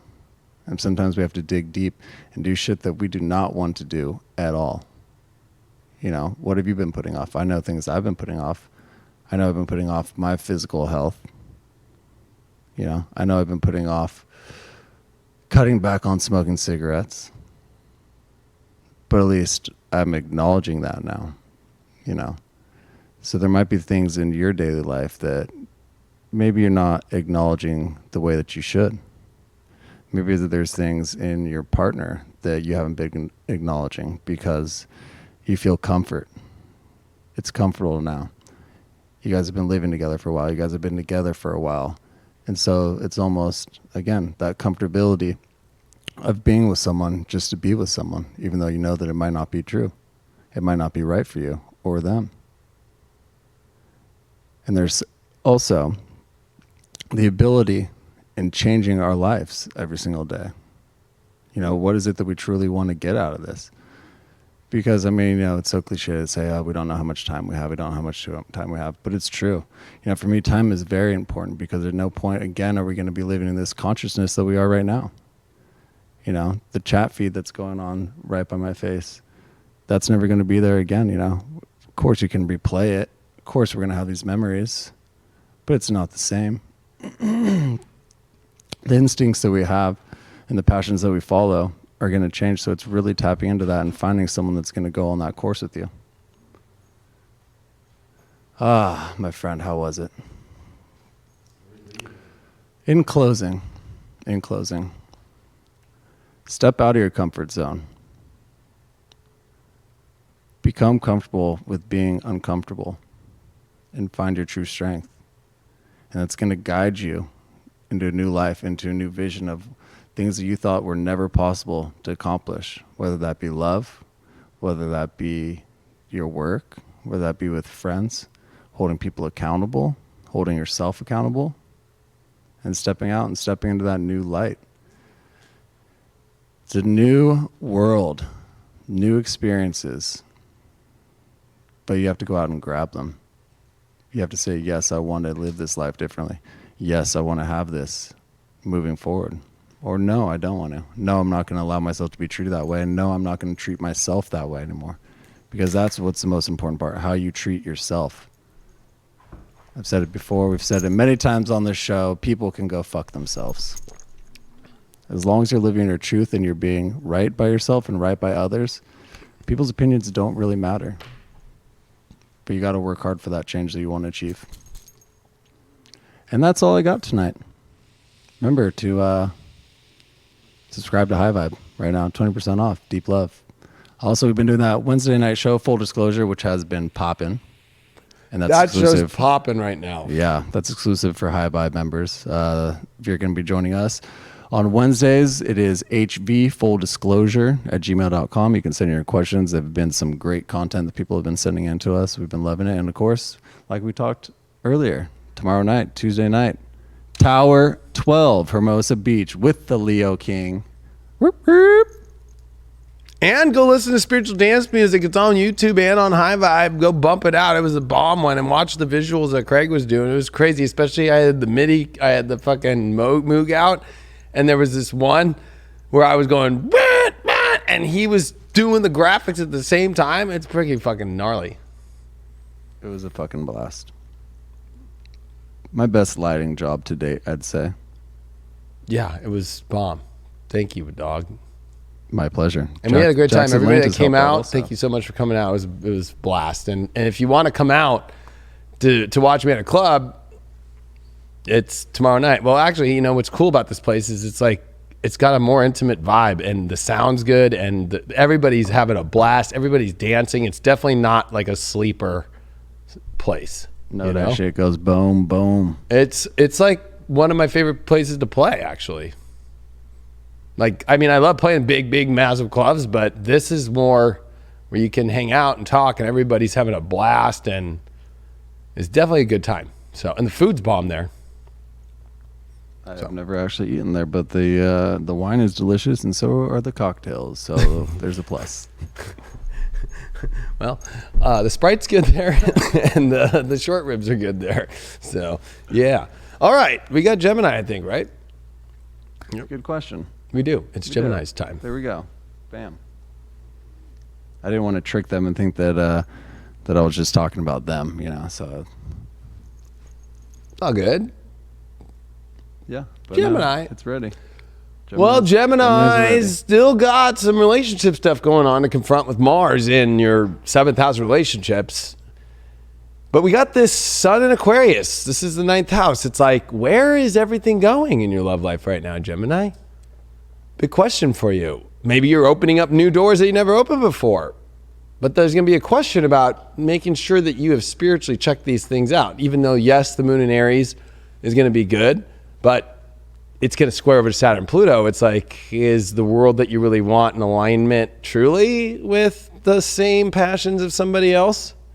And then that moon comes into the 12th and squares the sun in that 9th house. So I think that Geminis are opening up a lot of doors, and at the same time, there's a lot of checks and balances that are coming in this week for you. So doesn't mean that you can't have something beautiful this week, or move a relationship into a better place, or move into a new relationship, or try something new. But there's like checks and balances. Like, is this all truth, or is this kind of, I don't want to put codependency, but there's a little codependency with Mars in the 7th and all these 8th house energies, okay? So, making sure that you're not codependent on somebody just because they're filling up space for you at the moment through an emotional time, or that they're not really in the world that you are in, that's your check.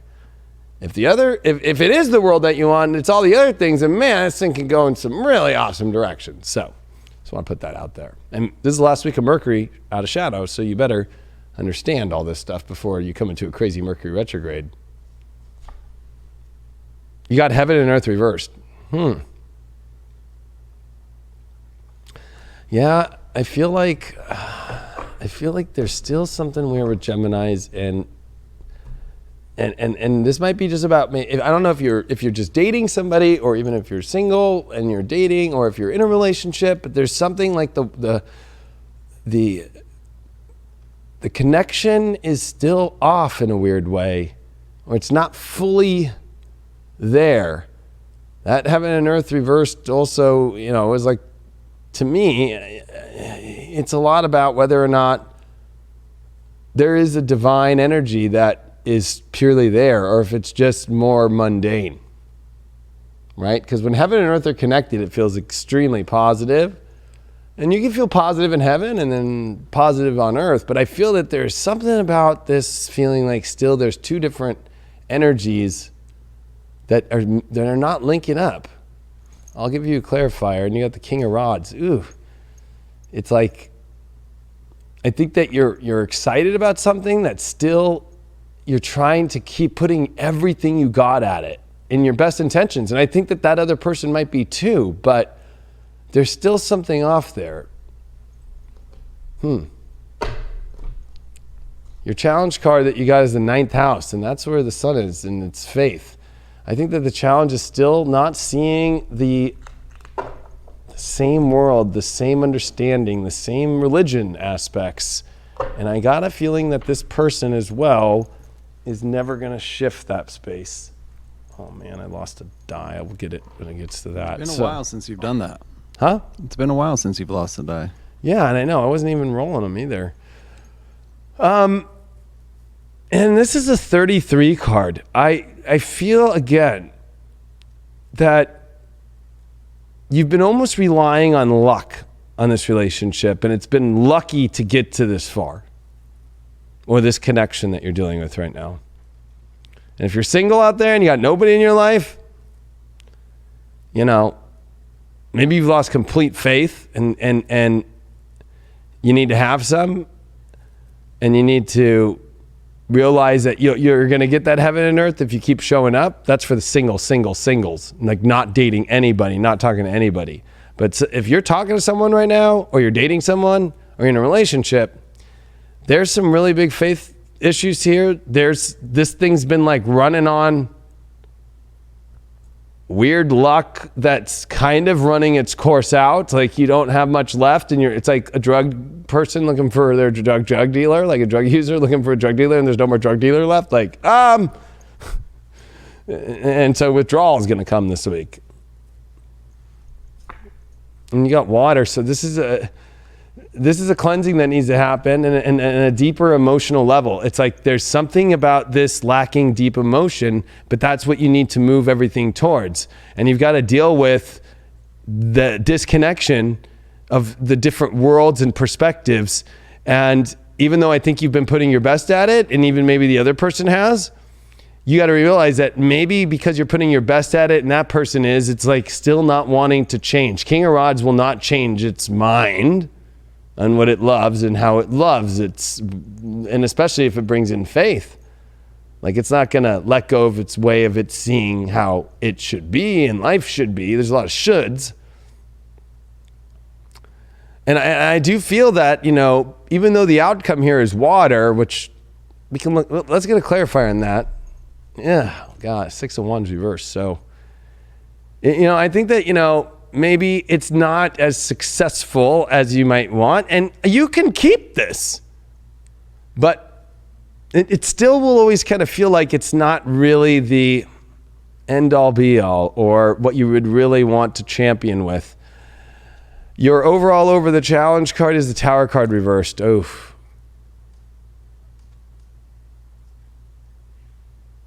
Yeah, the faith thing is something that you're not willing to end anything over. You're like, I'll deal with it even if they don't believe in the same things I believe in, or I'll deal with it even though we're not seeing the world the same way. It's like, if you're going to continue to run on that, I know that you think that you might believe that you can manifest however you want and all that stuff, but there's a truth when it comes to when worlds are completely different.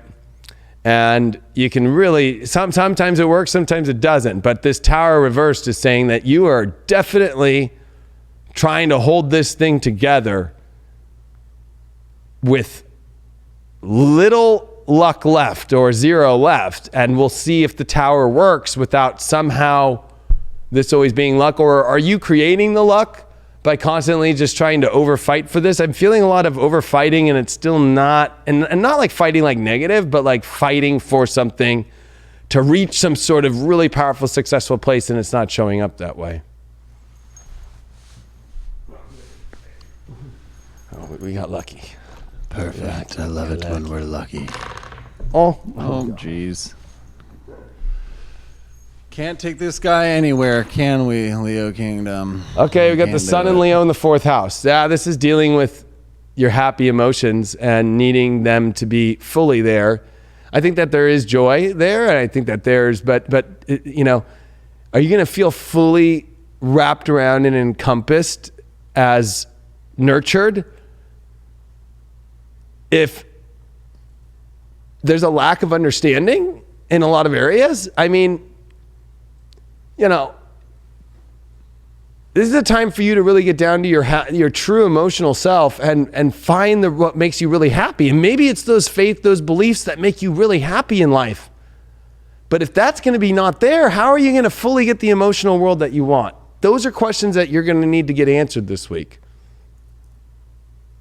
I'm throwing you an enchanted card. Oh, what a nice guy. And you got good fortune when you actually get the true happy emotions fully.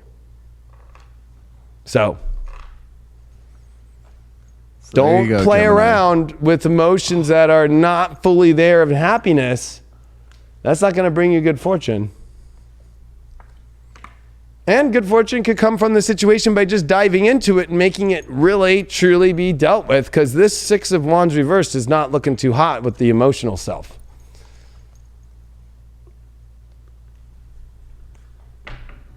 Well, that took a sharp turn.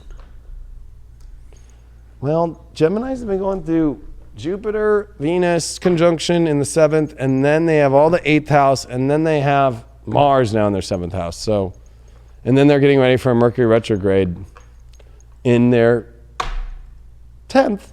And then they're having that moon in the 12th square the sun in Aquarius with Uranus there for the first time in their lives, unless you were living in the 30s into the 40s at the end of the 40s there, because last year and the year before, when Uranus was in Taurus in 18 and in 19, there was no sun in Aquarius, Uranus in Taurus.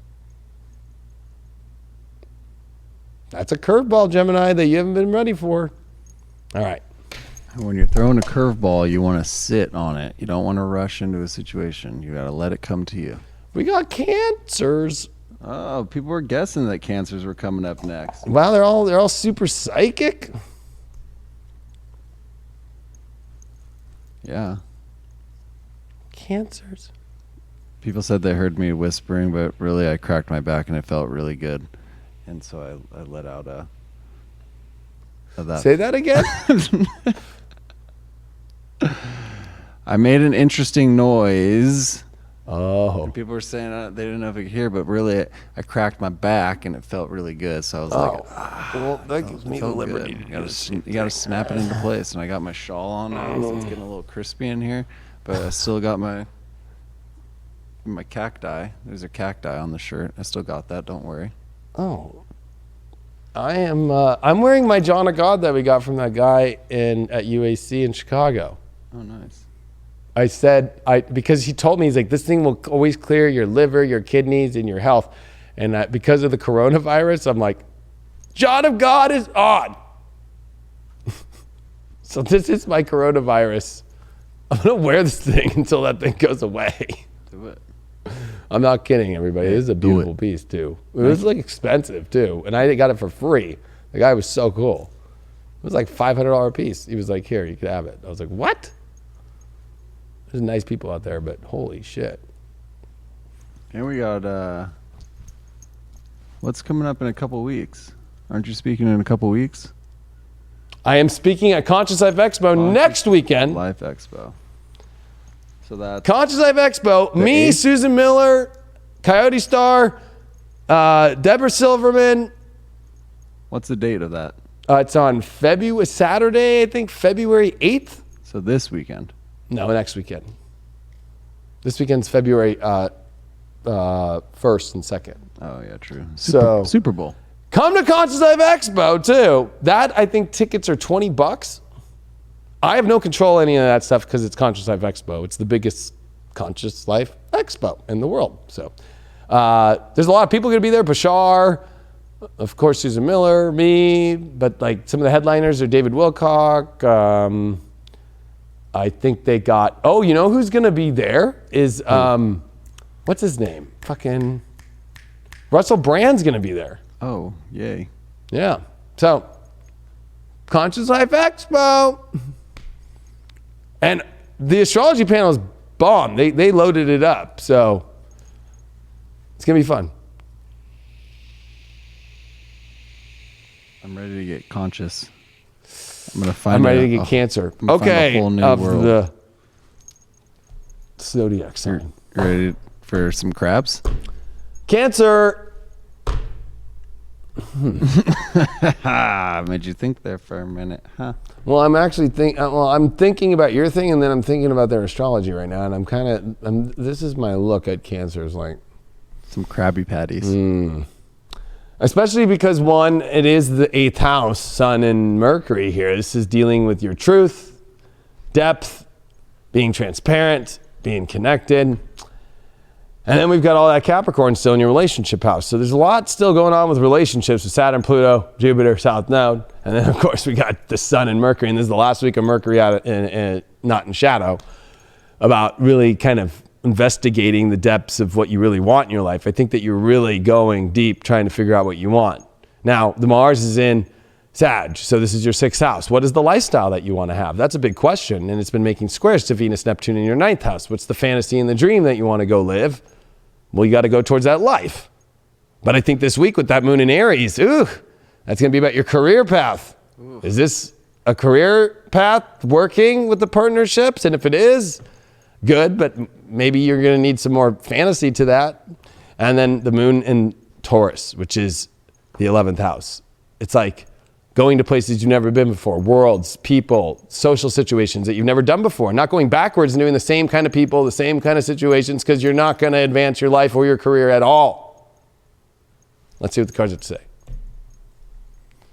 First card that we got 2 for you. You got the Queen of Earth reversed, and we got the Sage, which would be the Hermit card. So Yahtzee. Queen of Pentacles reversed. Are you really thinking about what you're doing here, Cancer? Like, I think that you have this deep wisdom that you know is guiding you to the right way, but you're not honoring it. And maybe you're trying to throw that behind you and trying to kind of manifest,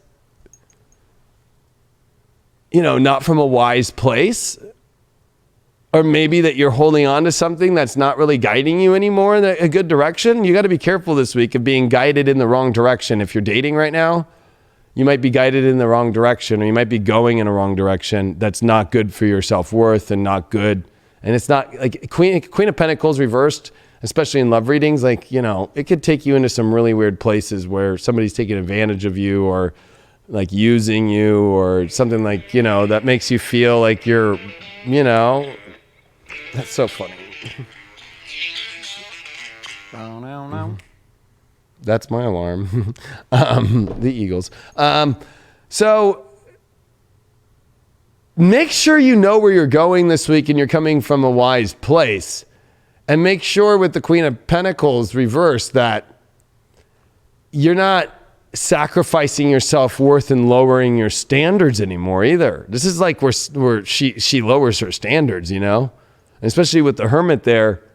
It's like, you shouldn't, but why would you do it? It's a big question. We'll get a clarifier for that. You're the Fool. You're just wanting to go have fun, or you're just wanting to go, go feel like just like life itself. But I think that you need to be smart about it, that you can have that excitement for life and love, but you just got to be wise about what you're choosing here and not lowering your values or standards. Wow. Holy shit. Whoa. Yahtzee, if you want to talk about Yahtzee right there. Yahtzee. Fucking, you know what? Fuck Yahtzee. That would be like, Uno. Oh, it's an old game. You got the solar eclipse card here, Revolution. The last solar eclipse did happen in your relationship house. It's in the challenge position right now, and you're at a very challenging position karmically. You're at a very major moment when it comes to your relationship life and the karmic aspects. Especially the challenge here is what to do about it, what is being burned out, what is trying to come in, what are you doing with is this going to be a revolution that's going to be positive for you? And especially because preceding this is a Fool going into some weird energy that is going into some place that is lowering your values, or staying in a place that's lowering your values. This is a time for revolution, but you know what? It's like, are you going backwards? This solar eclipse is here to smack you in the face, In the face. It's a 44 card too. A lot to say about that one. Are you following the angels, or are you following the fallen angels? Damn. Soulmate card pops up. Holy shit.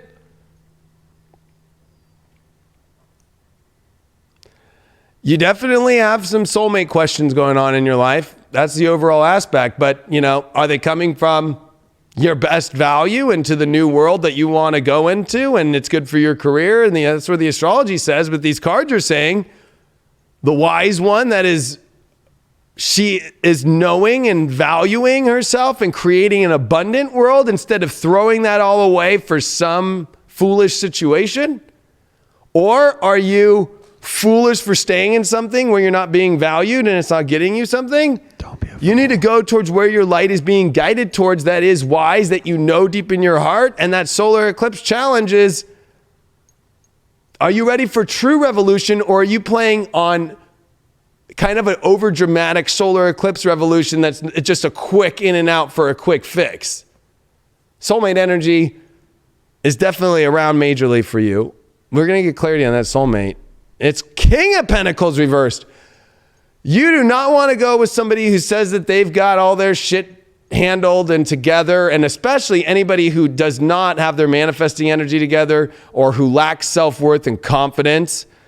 That is who you are having to deal with. You're dealing with soulmates that are lacking in their abundant, lacking in their passions, lacking in their abilities, lacking in their knowing, and it's time for you to find or be around soulmate energy that is growing, that has value, that has the ability to go, because you pulled the King and the Queen of Pentacles reversed. So you are devaluing or going into a situation or continuing in a situation, however you want to look at this, that is steering you way off course of that hermit that knows exactly where it should go with the guidance of wisdom. And you need to go with wisdom here.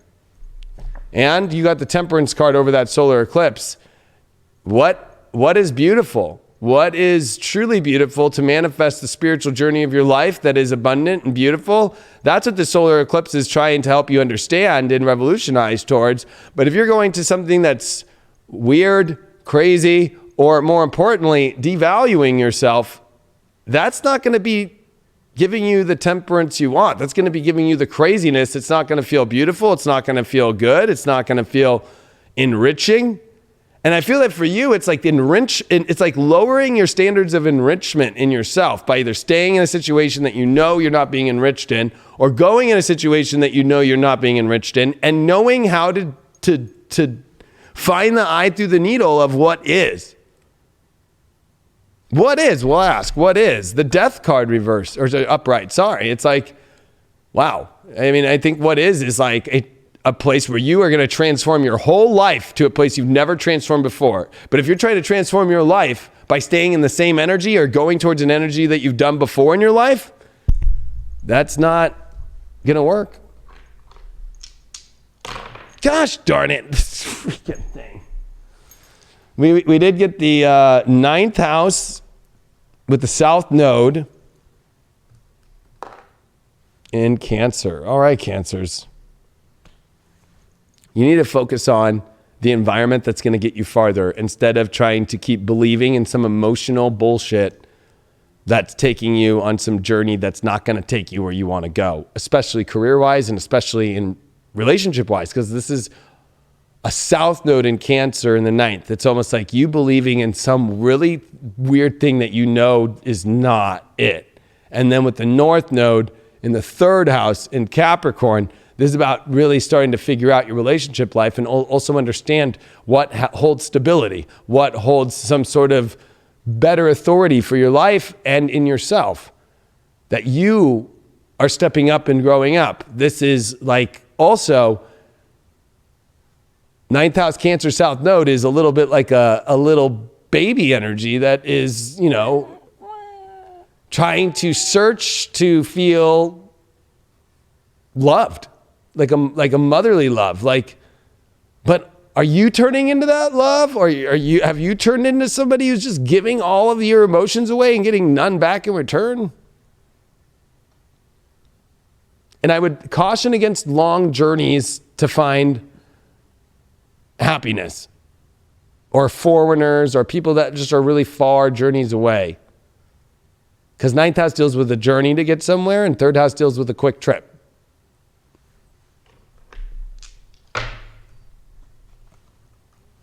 Well, there we go. There's a lot going on in that reading. I don't even know where to start. Fuck, that was the most intense reading of the day. Cancer, you get you take the cake on that one. Cancers did take the cake. You got yourself a nice Or they're cake completely throwing the cake out the window. filled with Rocky Road and mint chip ice cream.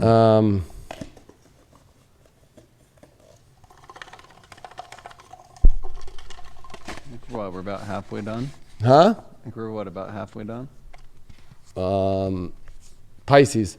We have 1, 2, 3, 4, 5, 6, 7, 8. So we're on our 8th one. That means we got 5, including this one left. So we're over half. Making moves. We've come a long way so far this evening. Long way. Well, we started really late tonight. We've My touched fault. on many heartfelt situations so far. But we also wanted to make sure that we got the coupon thing on the site ready for you all. And 20% off discount. Deep love. You know, that's one way to raise your vibration, is to become a member, and you get to hang out with us every single day. Vape life. very true. All right, Pisces.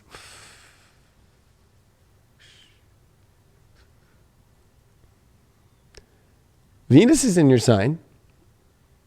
Not bad. The moon,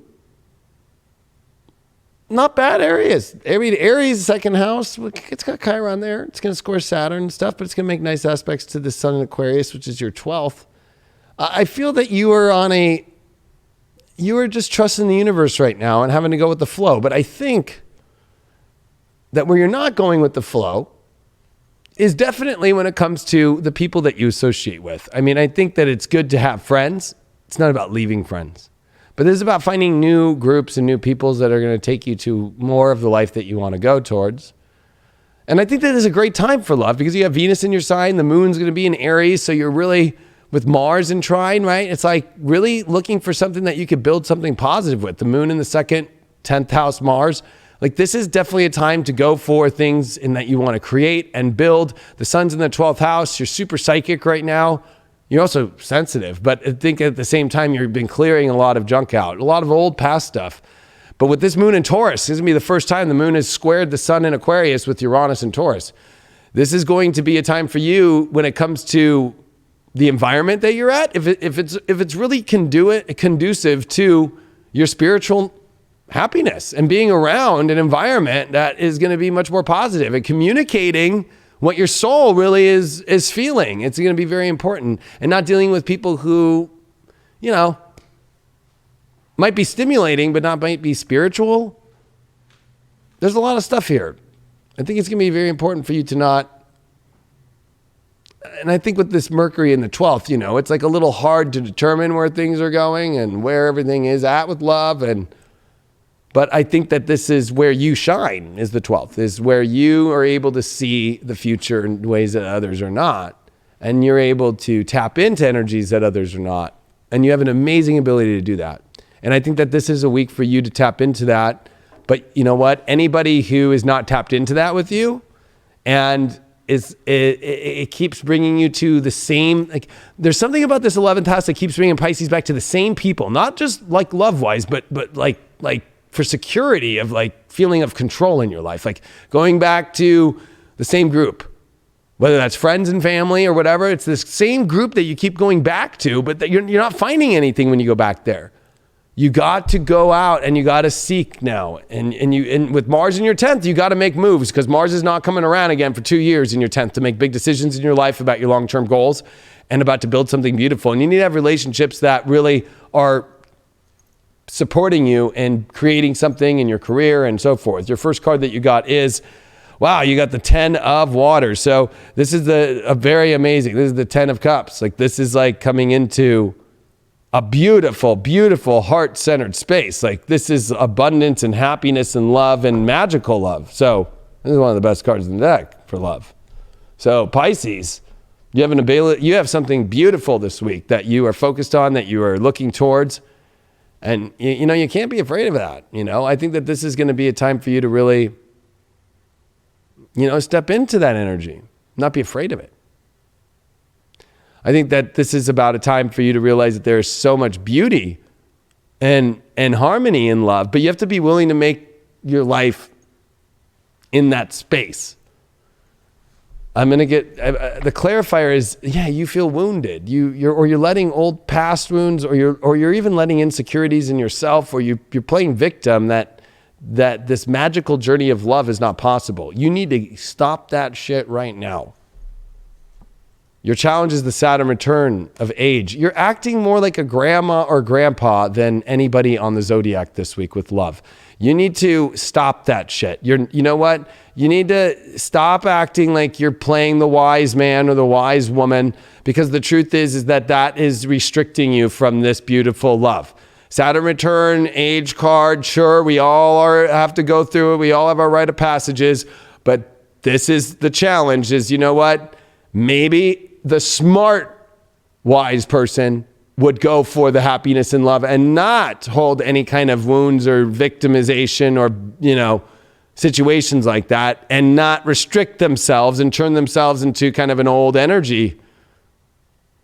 That's how to return in the challenge cards for a love reading is definitely not a fun card, because it's almost like you're acting like you are restricting yourself from this most beautiful love that's trying to show up in your life right now. Wow, you got the affluence card. You need somebody who's got some sort of affluence. They've got, some sort of, whether it's in their community, people know that they're a community leader, or if they're, in the field that you're interested in, that they have some sort of pull. They have some sort of, they've made their mark. I think that you're looking for something as well, because I think that you have made marks and you want to be known for those. And I think that you need to be in alignment with somebody that has that. You pulled the Emperor reversed over that Saturn return thing. So you're not really in power by restricting yourself and by acting all wise by being an old hag. You're not. You're not controlling shit. And you're not attracting the all-powerful, mighty relationship that you want. Like, this is not an AARP commercial. This is a Disney Channel movie. And throwing an AARP commercial in the middle of a beautiful love story will turn the channel for people. Damn, that was deep. Deep. We got Venus in the 10th in Gemini. So you got to make choices about your relationships, but ones that communicate and are stimulating in the same kind of field, the same kind of, whether you want to call that destiny, whether you want to call that your career, whether you want to call that your long-term outlook. You got to step into this 100% when it comes to that you know the facts. And yes, so maybe that Saturn return card is saying that, yeah, you've been playing it safe by being very adult. But are you going to really be the adult and actually go for it? Or are you just holding it all back of some weird mind stuff? Like Venus in Gemini is like a wild, crazy. You need some stimulation in the 10th house to get you to where you really want to go. So you need to stimulate this energy up a little bit here. And if you're with anybody old and it's just feeling old, bad news. If they have an old energy, because it's rubbing off on you.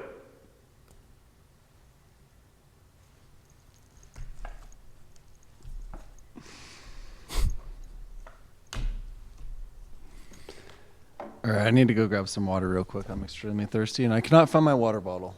No problem. I can talk to peeps real quick. Don't get nervous now, okay? I've been really... People are watching, and I get nervous. Actually, I'll talk to the chat room. What is going on in the chat room right now? It's question time. If you have any questions, not tarot related, or right now I won't pull cards, but like you have questions for me, I'll answer. I'll be raw. I'll be real. What's cracking? Maybe I'll lead with like, oh wow, okay, here, live, okay. I need to go to live chat here.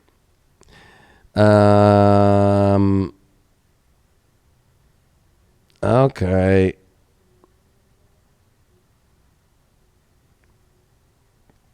Yeah, I don't know what y'all want me to talk about. I mean, I opened up this whole entire day today, or this whole show tonight, with talking about, the virus really got to me, but I feel better about talking about it. I don't know where Sarah is. I think she's going on her own journey right now. From what I heard, she's like moving to Reading to go write a book. So she's pretty much no longer with us, from what I know. I mean, she told me that pretty much, yeah, she was just going to go on her own journey. So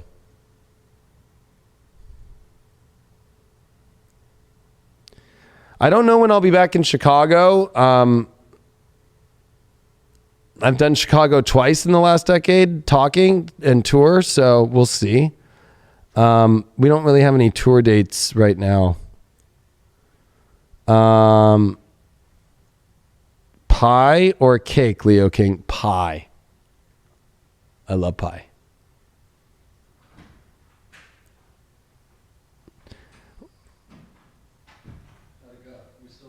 Oh yeah, I'm answering questions. What you think about situationships? Or is that relationships? Oh, was that in the bathroom? Did you fill it with some Wuhan water? Hello. Some Wuhan water. People are texting me and shit.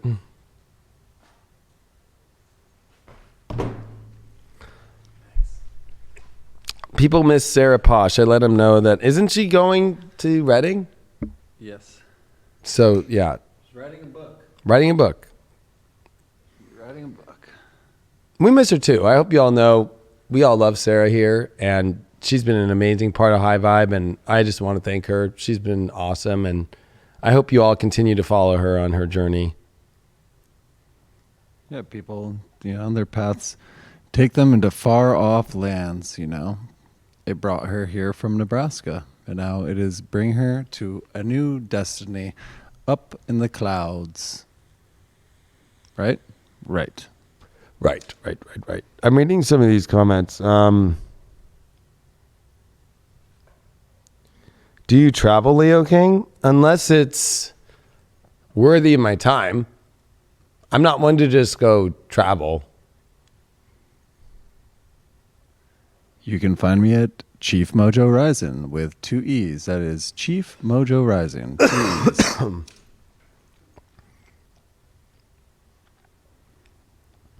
No, I'm not doing SDM at Conscious Life Expo. I did do it in 2015, but I'm not doing a booth there.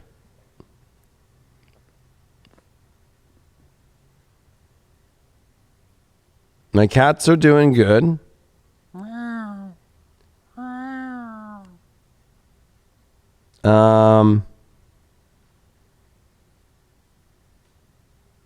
Situationships, you just fall into a relationship with someone? ? I don't know what that means. Someone said we should go back to Chicago, and I second that statement. No, I'm not invested in Bitcoin. I'm invested in highvibe.tv. Right now, actually, there's this awesome sale, 20% off site-wide of subscriptions and any paid video content. 20% off. Deep Love is a discount code. I was at Key West when I was in the Navy and stationed in Pensacola, and we had to go down to Key West. The conference is at the LAX Hilton in Los Angeles. And I think we answered all the questions. Also, I have Am I single? podcasts Yes, up I'm on- single. Yeah, I'm single too. Single Craig- and ready Craig and I- to Craig and I are mingle. single- Don't mind my single nice little heterosexual sweatshirt men. that I got.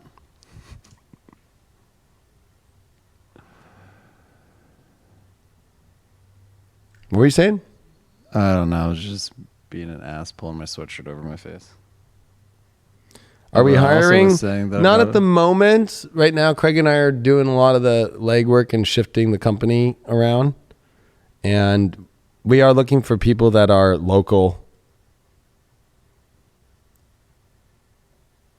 To address Dylan, I don't know what's up with Dylan, but I don't think he'll be with us anymore from the way that the last kind of exchange was with him. So,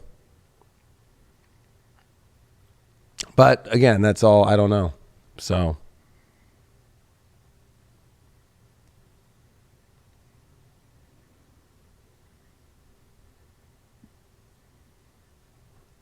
my Venus and Mars is Venus and Leo, Mars and Scorpio. All right. What are we on? I didn't pick one. Well, you weren't here, and I was talking to the chat. I was parched. Well, Leo.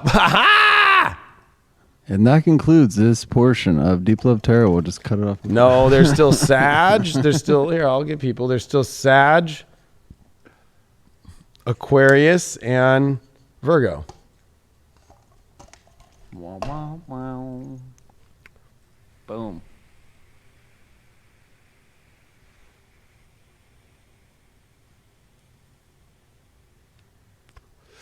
Oh, I don't have any Bitcoin. My chart is not good for investing in investments like that or stock market, stuff like that. I have Neptune retrograde, and Neptune's my 8th house ruler. So, and it's in Sag, and it's in the 5th house. So I'm supposed to invest in myself. So, not outside resources. Do I think I'll ever marry again? I don't know. I have no idea. I keep an open heart and an open mind for everything. But, yeah.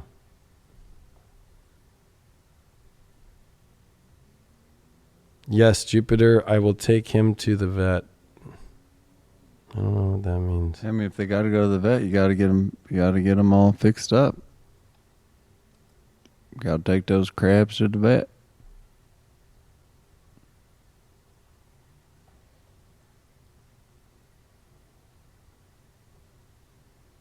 Yeah, I know a lot of people are asking about Dylan. I'd rather not talk about Dylan, to be honest with you all. So There we go. End of the Leo reading. Yeah, let's do the Leo reading.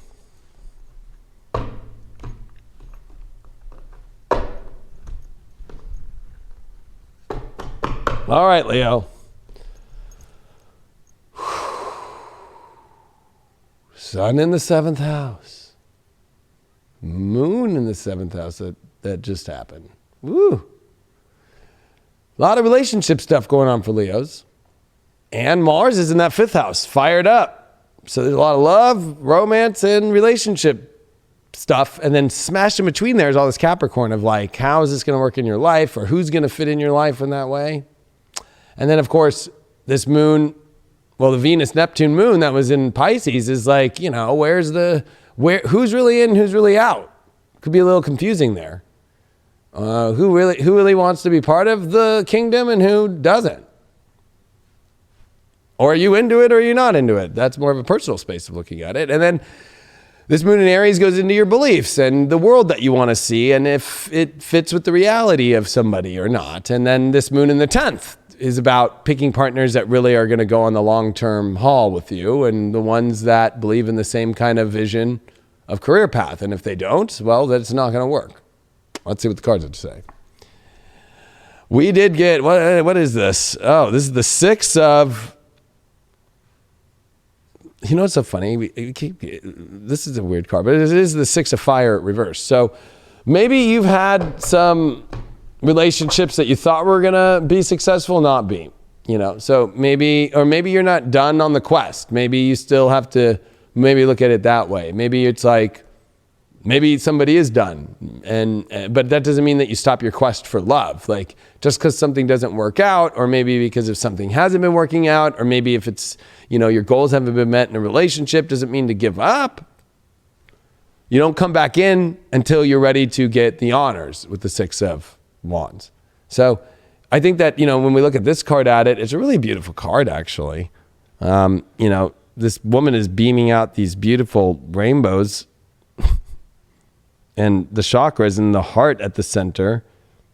And there's like this unique kind of energy like surrounding it. And there's the black and the white. But I do feel that it's like you're forgetting that that magic and love exists and that you can accomplish that, and you cannot make that a center priority right now. Is like, if something doesn't work out, if something is not working out or has not been achieved, to not give up on love itself, or maybe somebody might try to come back into your life that failed, or who knows? It might be weird. Let's get a clarifier. We got the Ace of Cups. You're definitely coming into a refreshing new energy this week with love. It's like you're getting a new fresh start. And I think that this is beautiful. This is about refilling the overall happiness, the joy, and there's definitely some really positive energy coming your way this week. Your challenge card this week is the Earth element of stability. So maybe you're feeling a little insecure right now because of the fact of where love is in your life. And so this is definitely going to be dealing with your insecurities and your stability about that space. You might not be feeling on solid ground. One thing about being a Leo is when you're excited about love and it's not there, you don't feel too stable. I'll just be honest, being a Leo and not, feeling like love is just not going to work in your life, or it's not working, is an unstable place to be. But that's a challenge. Like, you still have to stay stable. You got to find your value in yourself. And remember that. Remember, like, it's their loss. It's not your loss. Like, you know what I mean? Like, it's like you're an empowering, loving, powerful being as a Leo. So find the stability in remembering yourself, because that's going to be a challenge. And the air card. So, I think a lot of this is about, there's a total clearing out of your mind and your emotions this week. But again, that's only going to happen if you deal with more of the finding a more stable element in where things are at the moment. Just being more stable within yourself and where you're at, instead of feeling like you need to have something, or, the challenge could be that maybe you feel that you are not valued. And I think that that's something that is okay. Some people are not going to, trust me, I had to learn that lesson over the last my whole life of like, I trigger people, or some people don't like me off the bat or whatever. But, last week I was literally on thousands of comments that I was Lucifer. So The devil. I mean, that's what people want to think. Like, that's what people want to think. I mean, I don't know if Lucifer would be at home watching, movies with his two cats in his bed and Hey, what if they were devil crying cats? to God about how much he loves God. I mean, but I don't know. So I think that this is a refreshing energy coming this week, and there's a lot of positives, but communication is going to be key. That's the other thing here with this air element, and I'm feeling here with this Six of Wands reversed with the Ace of Cups upright is the confirmation. Like, something is resetting for you in your life. And this is a major good positive reset. The clarification on the air is the Six of Pentacles. God, you know what? They just told me that fucking card. The cards are popping up a lot for me. Just everywhere. And readings for people and everything.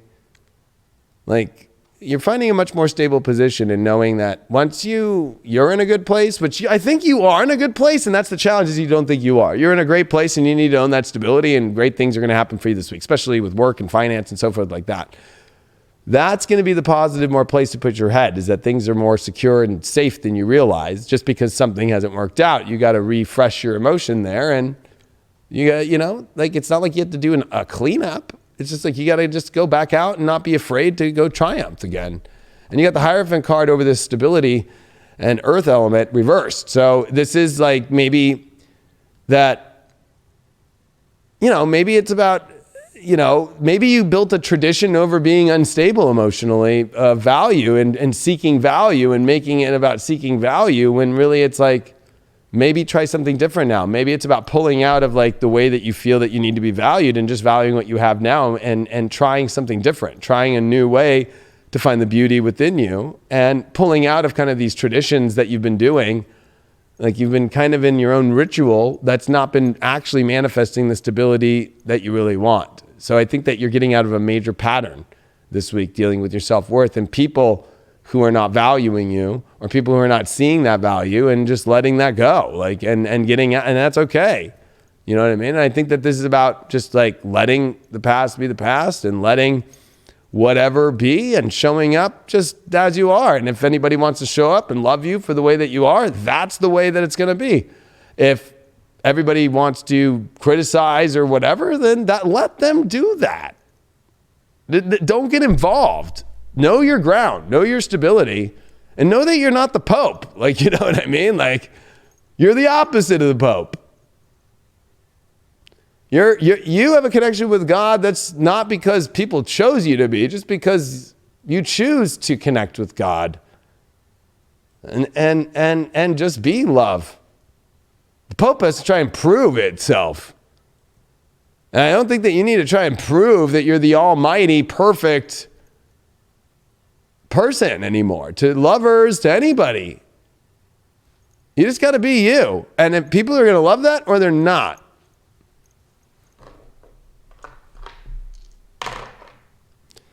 Moon and Sag in the 5th house. Well, there's definitely a lot of emotions that are seeking to be understood with happiness and love. And I think that this is positive. I mean, it's definitely a cheer, good energy. There's could be lots of prospects for love this week emotionally for you and seeking that out. So, go have fun.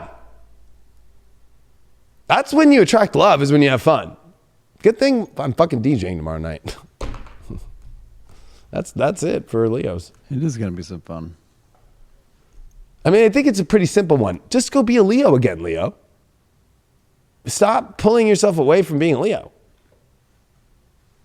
Like, nobody, if you're a king or a queen and they don't want to be your king and queen, and they can go fuck themselves. It's just like, go have fun, like, with whatever other king or queen that you want. That's okay.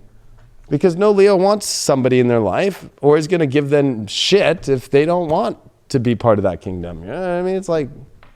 Well, and of course, it might take a little bit of time to come to that realization because, off the bat, if someone doesn't choose us, we might think that that's an issue with us, that's deflecting that person's love from us, when really they might not just be on our level, and then you just got to take a shawl and you just got to hide. You just got to get out of there. You got to run for the hills or stay put and let them scurry off a little bit.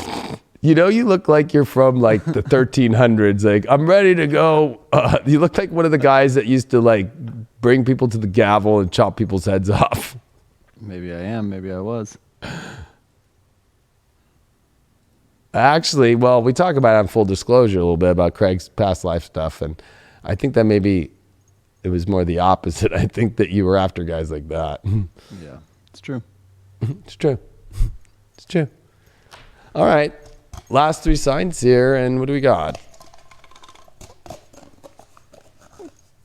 We got Sag. And what we have last, we have Aquarius and Virgo as the last 2. I feel like that's my mom and dad are last. Bam. Sag. I'm just doing a little shuffle here for the last 3 signs. Little shuffle. Felt like the decks got a little dead. Well, sometimes that happens. Sometimes energy just goes whoosh and is sucked into the atmosphere. Well, yeah, I think right now, if I look at the astrology, I bet you the moon's on Neptune right now. Like, Guarantee it's on Neptune right now. With Venus. Yeah, it would definitely be Venus there. Yep. Moon is approaching Neptune, Venus. Approaching Neptune, Venus. It's 1 degree off. Fucking 1 degree. Here, like, throw it up this way. Okay, I will do that. See that? There is the moon right here at 15 Pisces, coming to Neptune 16, and Venus just went off that. And look at Mars, 1652, square the moon, square Neptune, square Venus. That's why I felt like I needed to reset things. It kind of feels like we're coming into an intense zone here. Believe it or not, I don't care what time it is right now, wherever you're at. These next 3 hours are going to be fucking interesting. You might be like, what? I'm going to drive home at some point. Even if maybe if it's in the dream world for you, but I'm going to do a little stretching. I'm going to lay on the lacrosse ball for a little bit. I'm going to crank the heat. I'm going to get in my bed, put the massager on, recline it, and put on a movie and sit with my cats and open my window and listen to the seals bark. First time I lived in my place, I thought that it was a couple having sex, going, oh, bar, bar, bar. I'm like, gosh, that's like, I mean, I'm down for them, but I'm not like down for them, you know? Like, really, I was just up for like 48 hours moving. How do you breathe with no air? How do you breathe with no air? Yes. Do the anal. Anal breaths? Yeah. All right. All right. I'm trying to think of wherever there else was another hole, but that's the only other hole I can think of. Well, sometimes when I breathe really hard, like after I worked out or something like that, I can feel like the air going in and out of your ear. Have you ever get that? Maybe I used to have eustachian tube dysfunction, but it was my anxiety that was always causing it. So yeah, but I'd have always clogged ears. And then when it gets really cold, because you and I are from California and we never dealt with the cold, our ears get weird like that. Like they start to have to like pressurize differently, and it gets like, I don't know if you noticed that when it gets really cold, your ears do weird shit. That's why they have earmuffs. I hear it. Okay. Sag, Mars in your sign. You are in triumphant energy, and it's squaring that Venus right away, and it's squaring that Neptune. So do you know what you're getting into emotionally? You know, you might be going through some pretty intense emotions right now. And this week, with the moon coming into Aries, your 5th house, you know, you're going to have to get to the bottom of the emotional aspects with love and your own self. And with the sun in Aquarius, you know, you're figuring things out. Also the environment to be in, what stimulates you, what doesn't. And there's a lot with this moon in Taurus that's going to be squaring over to the sun in Aquarius about having to look at the lifestyle that makes sense for you and your environment, you know, and making sure, especially now that we are going to have Mercury on its last week of shadow, that you understand the environment that's going to be the best for your future. And a lot of emotional stuff with Venus here in the 4th and with Neptune in the 4th and the squares to Mars. Like, it's kind of forcing you to go through some weird emotional stuff to come out the other side and see the conscious happiness and love instead of the unconscious one. And then this Capricorn stuff in the 2nd house is self-worth stuff, and it's going to make squares to the 5th. So it's like if you're trying to connect with some love that's not that great, or that person's lacking value, or they lack value in you, but I would say especially with that moon in Aries, you know what you want, but it's like it's coming into like a stalemate zone of like, this might not really be what I really want. You've got to then use the Aquarius to go, well, what makes sense for you? Like what's exciting? So don't go into trying to drown your emotional stuff with more emotional bullshit. That's don't go try and drown out your hangover with water that's tap water. Like, go get an IV drip or go get some alkaline water. Oh, I like that. It's like iridescent. 7 of Swords upright. Reversed. Looks like it glow through a black light. There's some weird shit going on here. This is like the deception card. So, and honesty. I think that this is about being honest.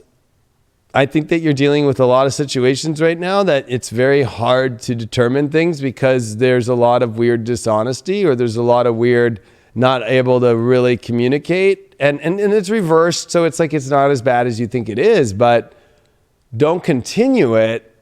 You know, if you're going into some really weird situations, or you've done weird stuff, I think coming clean is a good thing.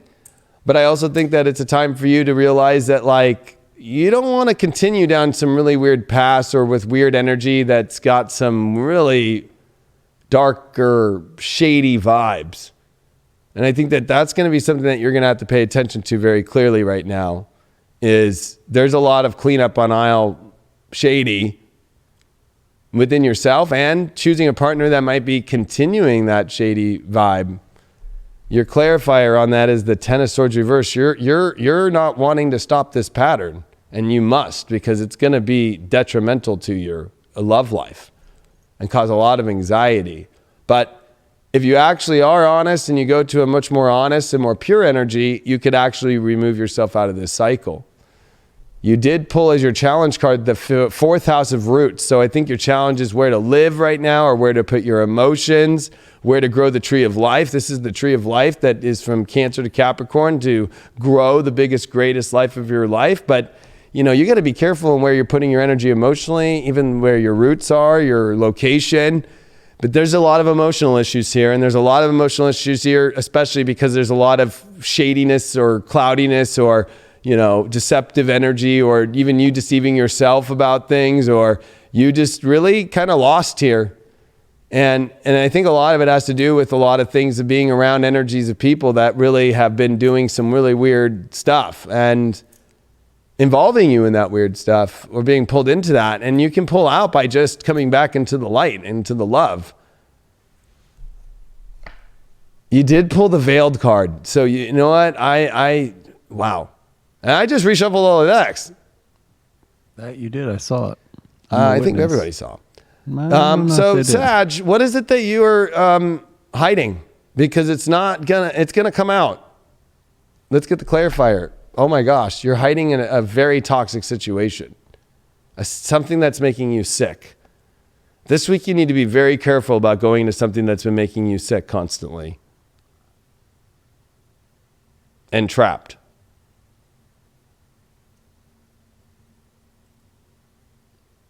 Let's get more clarification on this sick, trapped energy. You're trying to fight and defend some situation that is toxic. It's almost like you're addicted to something toxic.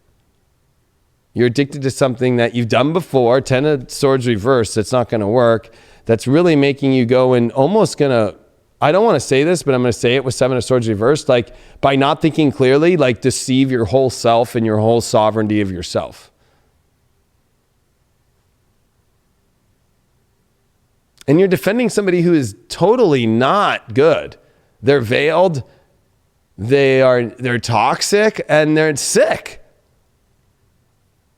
And then you pulled that Seven of Wands reversed on there, like you're fighting for something that's not worth fighting for at all. Let's get the roots thing going on here. Yeah, the High Priestess reversed. It's like you're not going off intuition at all. It's almost like you're putting intuition out the window and throwing it out the window. And you're also not listening to the higher guidance anymore. It's almost like you're throwing higher guidance away to try and find security. But it's like you're not going to get security there, but you're going to get a crazy, crazy wild show of a very insecure place and feeling like you're being drifted out into the weirdest place in the world. So I'd be very careful. I'll pull you one more clarifier. You got the Four of Swords upright. Like you need to go to some place where it's truly safe. And I think that you're at a place where you're edging into some really unsafe places emotionally with some people and some energies that are really toxic. And that's very clear to you. And I think that there's a part of you that wants kind of a little bit of an edge, or kind of a criminal, or kind of a darker vibe. I mean, Seven of Swords reversed with the Ten of Swords reversed, like there's a part of you wanting some, and the veiled energy. I brought Ganesha out. So who got the other crazy reading? Was Cancers, right? Yeah. Let's see what Ganesha has to say to get you through this. There's always those signs. It was like weeks of Gemini, and then it was like weeks of Aries, and then it was, it always bounces around. But Sagittarius have had it all a lot in 2019, and then they had a good little break here, and then it came back again harsh here. So this might be self-inflicted. Let's see. Innocence. It's like,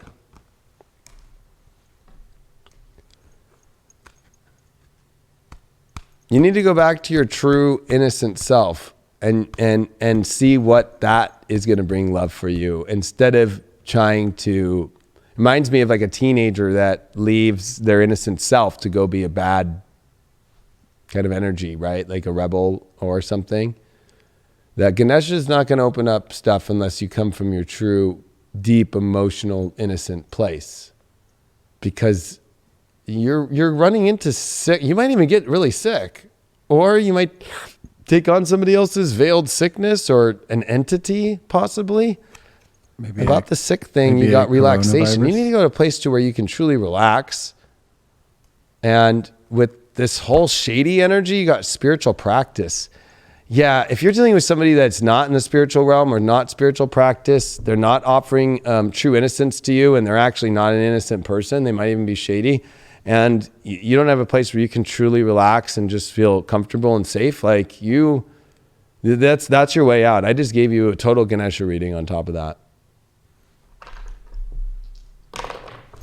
Oh, I caught it. Neptune in the 12th house in Capricorn. So I don't want you to lose whatever you've been trying to strive for or build for. Neptune in the 12th is definitely needing to have a major wake up, and there's an addiction issue or there's some sort of escape right now. But in Capricorn, you're not going to be able to deal with the karmic repercussions of this. So this is about spiritually aligning so you could advance forward instead of getting kind of the karmic backlash of Saturn or Capricorn's karma by escapism or subconscious energies, or, you know, going into some really weird spaces. I'd be very careful. I'd be very decisive, and I would be grown up about what you're doing and where you're putting your spirituality and your soul, because it's almost like something is trying to suck your soul. I want to drink your blood. Wow. 1, 2. That was gnarly. Well, you know, the Sagittarius have had a lot to build up for, so Yeah. you know, it's just a good thing that they have you here so that you could be some sort of guiding light in this crazy dark world. I mean, I'll say, and I'm a truth channel, right? Like, I know a lot of Sages, and there's been something that, you know, when you look at their face, like something's sucking them in, like, or taking their energy. And it's been kind of sad to see. I've been seeing it in friends that I've known for a long time. You know? Who's up next? Come on down. Aquarius. It's their birthdays. Do we have any Aquariuses out there whose Virgos are birthday last. it is? Anybody? Bueller?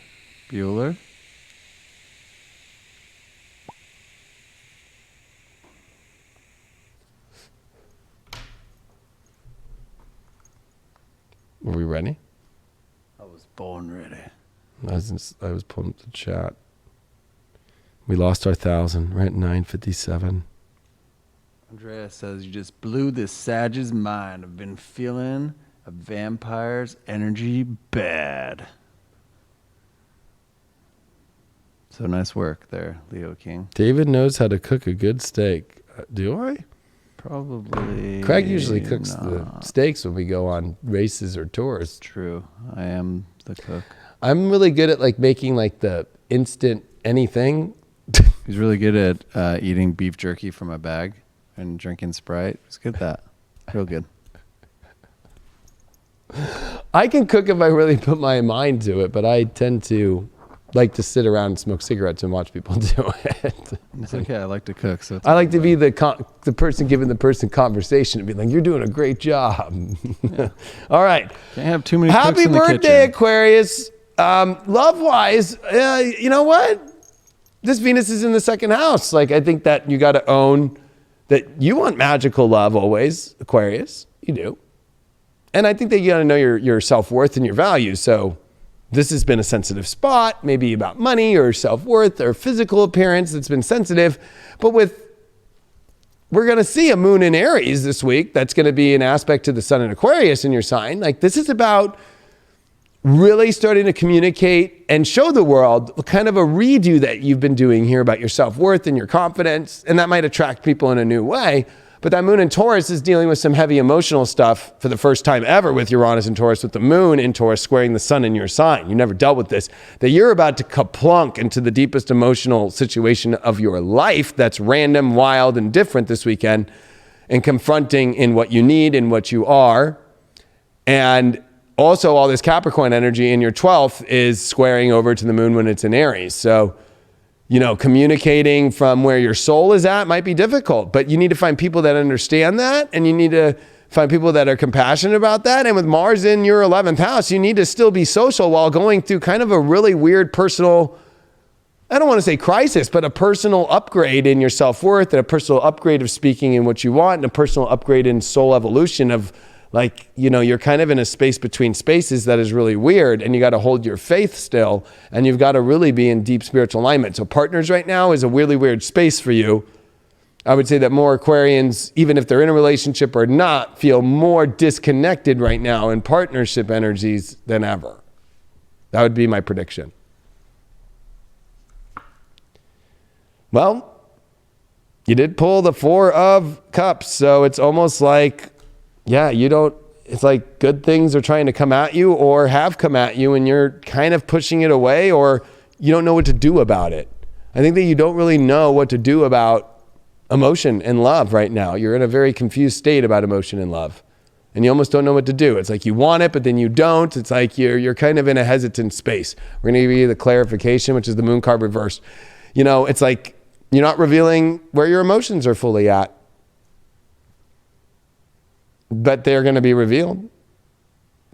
Because of this space where you're kind of feeling a little bit disconnected or not accepting of things, those emotions will be revealed. People are going to be like, why are you doing this? Why? Hello?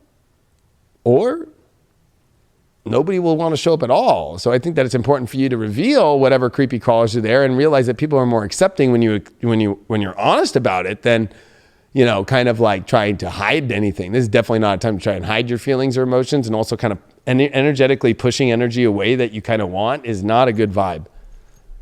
You don't want to hold that vibe this week. You did pull the North Node as your challenge, life purpose. I think that you're really confused in where life's going and which direction it's heading right now. I feel like you're on a ship with the kind of a compass that doesn't know a destination, a GPS that doesn't have a destination. And I think that when it comes to relationships, you're questioning whether or not it's part of your life purpose or not. You might be involved with people that you're really not emotionally invested with, but they're just kind of there because you know they're not on your life purpose, but they're just kind of there. And like, you got to confront that stuff because it's not going to do good for your long-term goals and your purpose. And you did pull the Moth. You did pull the Message as your overall. So, you know, it's the message of that you don't have to come across as perfect. You don't have to come across as this ultimate, more beautiful essence, because what's beautiful is the message. What's beautiful is the true essence of yourself, that you're expressing your emotions and why you've been a little bit off, or why you've been a little bit distant, or why you're not feeling that maybe you're on your path, or you feel like your path isn't the right way, you feel like a partner's path isn't the right way, or you feel like the suitors, you know, they're not maybe seeing your life purpose, or they're not including you in your life purpose. But I think a lot of it is like they don't maybe know. You know, moon reversed is like, you know, everybody needs to know where you're at emotionally, and nobody's going to sit there and pull it out of you. You've got to be an Aquarius and connect to people with Mars in the 11th house. Like, so you need to make connections because you're pushing away a lot of people, or you're just avoiding a lot of situations completely to people that are really open and willing to talk and willing to discuss anything. And the challenge card that you got is that 10 of Pentacles, that you need to go back into community and union, and you can build beautiful things with relationships and love right now, and that's going to get you back on your purpose. But pushing people away and kind of trying to do things all in your own world, and yes, I understand that you're in a weird energy with all this Capricorn in your 12th. I get it. You know, it's like a hermit, but these are times where you want people around. You want people, like you want a castle full of people, because when it feels weird, you could still go to your own castle room, but you just don't want to be like all alone in a castle. You want energy around. You want, you know, people around that'll make you laugh, that are making food, that are making jokes, that are talking about things. Like, this is about finding connection again in life and community, and finding a really rich place so you can go on your North Node destination and find a partner that you can feel like you could build something beautiful with. But, I think that there's a lot of really weird emotional shit, not only in the astrology, but you pulled it with a 4 of Cups and you pulled it with the moon card reversed. I'll get a clarifier on this moon card reversed. The devil reversed. I think you're just trying to avoid getting really hurt again. You feel like you've been hurt by people that have been dark. I think that you feel that you don't ever get what you really want. So you're like, I might as well just kind of stay kind of in neutral zone. But the devil reversed, I think in a love reading is like, there might be you that is pulling out of the devil within yourself in certain situations of obsessiveness or, demands on people that maybe you have to let go of, and maybe you're really ready to let go of that stuff. I'm going to clarify that devil reversed. It's the lovers. Wow. Holy shit. Yeah, I think that, you've tarnished the name the lovers in your life. There's like a dark tarnish on love. And I think that you have to remove that tarnish, that there is no tarnish. Like, I don't think that you've discussed things or gone to the deeper emotional places yet. And remembering that people are people, that's what you're supposed to do as an Aquarius, is remember people are people, but it's almost like, kind of coming from a tarnished place of where you think about love and denying it in a lot of ways or avoiding dealing with those situations extremely. And you got Virgo, Pluto in the first. Yeah, you need to change the way that you identify the way that reality looks. You need to change the way that that passion looks too. This is sexual stuff too. This is bringing up sexual stuff. Like, sex is sex. Like, remember that, okay? Like, but I think that there's some really weird stuff there with Pluto and the actually, I read this as the first and it's the 7th. So this even goes deeper. This is changing the way that you look at the reality of relationships. And this is also dealing with this deeper obsession with the way that you want specifically relationships to be. You think every relationship's going to turn exactly the way that you want to? There's a lot to process here, but I think that instead of processing it so much, it's about taking some sort of action to all this and change and seeking change instead of staying in the same place because it's not working. And our last one is Virgo. Virgo. Virgo on the wall. Who's the fairest of them all? I was going to say, who's the best vacuumer of them all? Virgos are good vacuumers?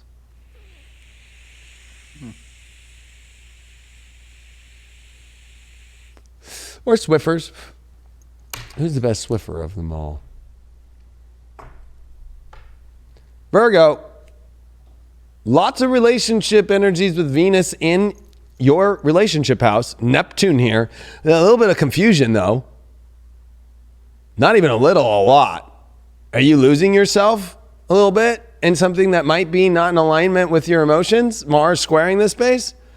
Sun in Aquarius, your 6th house. This is your natural house, the 6th house. But you've got to really start to look at the reality here a lot and be like, okay, what is not fitting in this reality, right? Like, what is off here? There's a rhythm that needs to be found. And if you're in a relationship or you're seeking partners where the rhythm is just kaplunk off, and don't go there.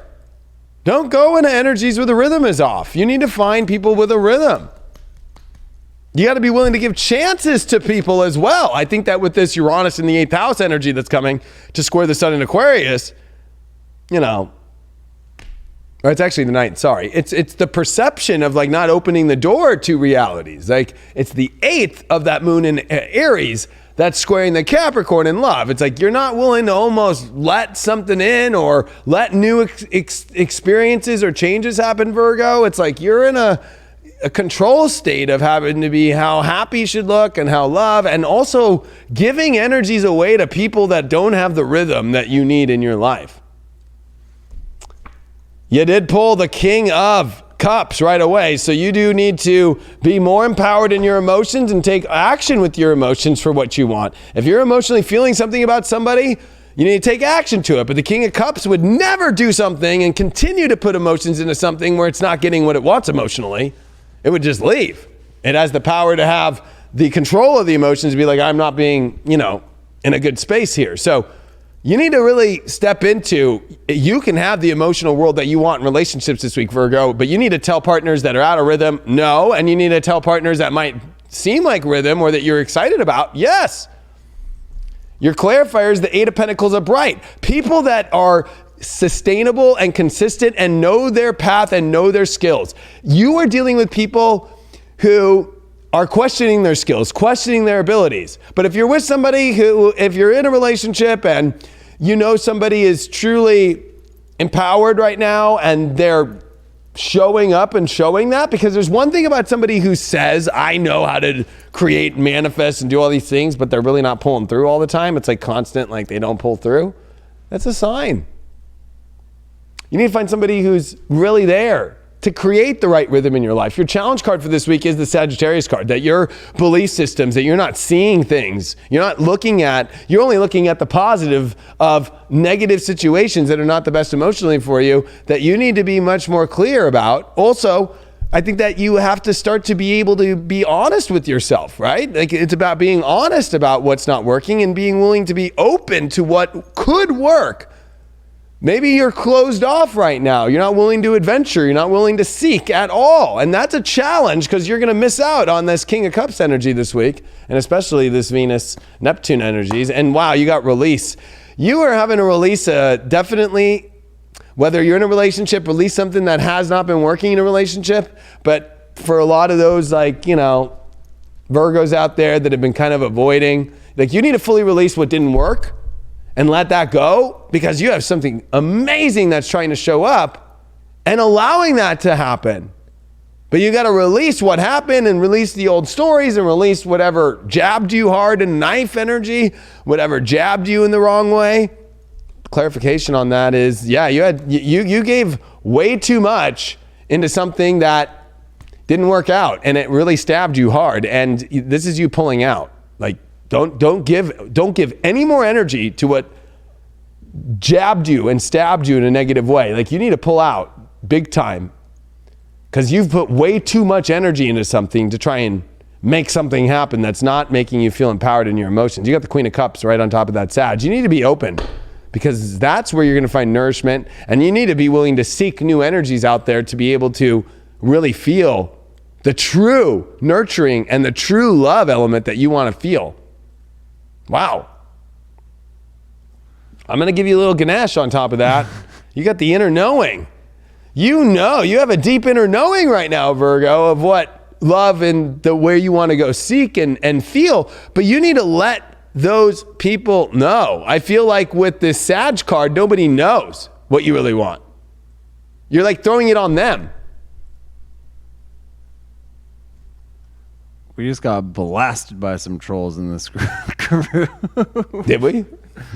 Fuck, bring the trolls on. Oh, it's some weird XXX porn thing just blasted the chat. I've been trying to hide them, people. I've been putting them in timeout and I've been hiding them. They just went on a roll in there. Amateur sex videos, click here. I'm going to their channel.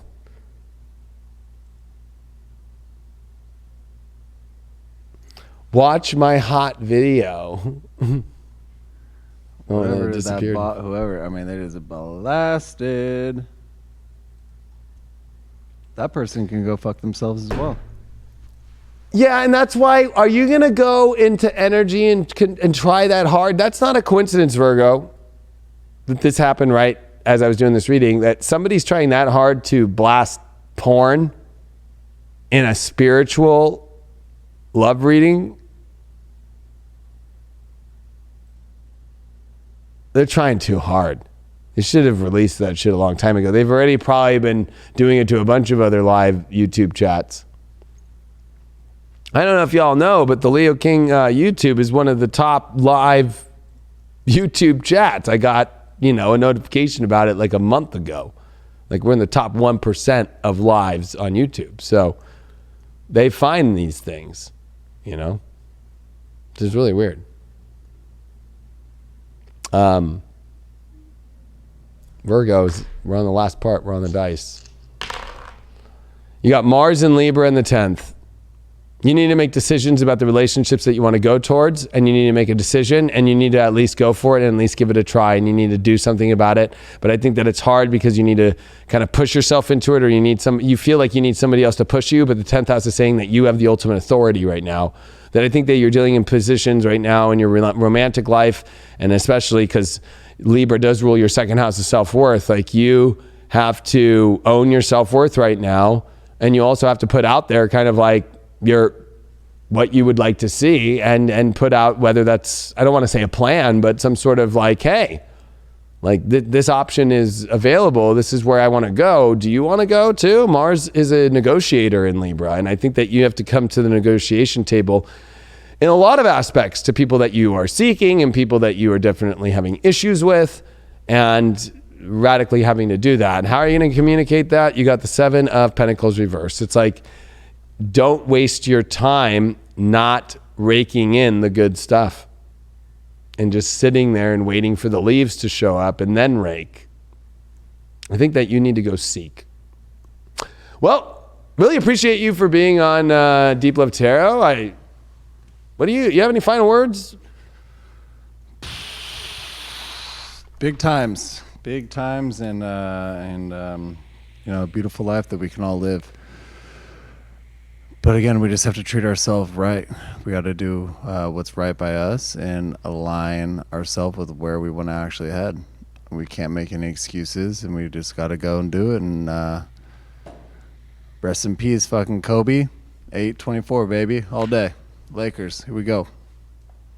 Yeah. I think from where we led off at the beginning of this reading, like, there's a lot of fears out there, and there's a lot of like life is harsh sometimes, right? And it's kind of scary. But this whole time that we've been doing this, I haven't thought really deeply about any of the stuff that I was tripping on earlier. And I think that's why it's important for us all to kind of focus right now on love and positivity and creativity and jokes and fun and laughter and love. And we can, of course, have the serious conversations, but I think that it's when we do have them and we transmute those into positive ones, into loving ones, that we can totally turn our lives around. And that's really what I feel in relationships and love is all about, that we all can find partners out there, people, or just express love with people that really are, we're going to talk about the nitty gritty that's scary in life, but we can transmute that into beautiful love and sharing that. And you won't even be thinking about that coronavirus.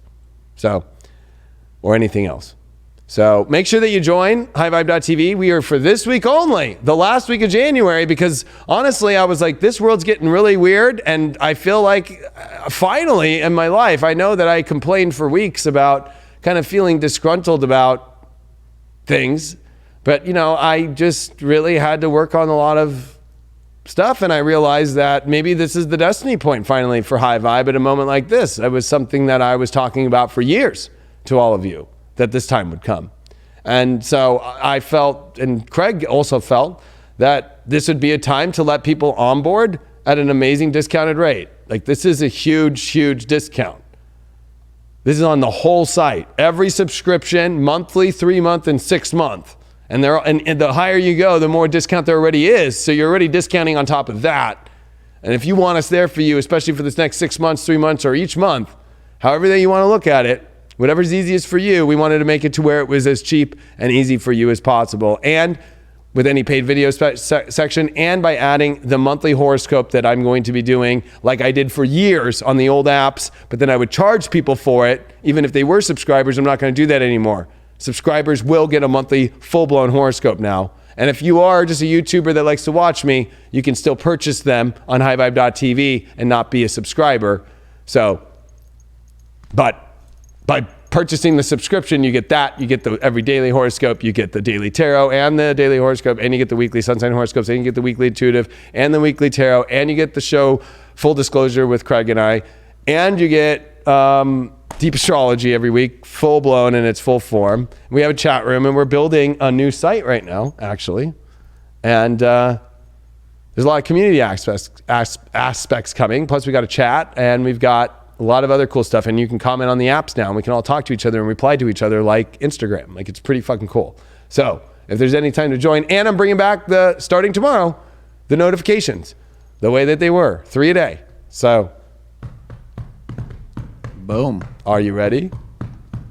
And of course, you can go check out Last day to join. My What? podcast that I have up on there. I got that new one up Exactly. with Jax, I forgot about that, too. a week and a half ago or so, and going to be banging those out. And of course, that painting behind me, there's an art to life. It's free. Go learn how to paint. And Craig and I are working on a new show that's going to be free on YouTube daily, like a 30-minute show a day.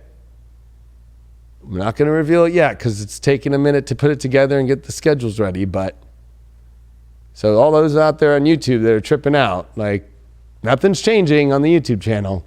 We're just giving everybody the greatest offer to join High Vibe right now. And there is a new show that's in the works that's going to be pretty mind-blowing, especially during these times. Thanks so much. Thank you, Craig. Thank you for having me. And we'll see you all in the next Deep Love Tarot. Please, we love, you know what we love? We love when you guys take clips out and you guys Instagram it. That's like our favorite thing. And we re-put it in the story. So tag us in those. We love putting them out there. We love sharing your guys' stuff. And I'll be honest, I love when I see people and they bring their kids in and they're laughing or they're having fun, and it's so much fun. And it brings total joy to my heart. And I would assume it does to Craig too. It puts a smile on my face. Yeah. So if you could spread this message and spread this show to people, we truly appreciate it. Thank you so much. And we'll see you on the next Deep Love Tarot. See ya.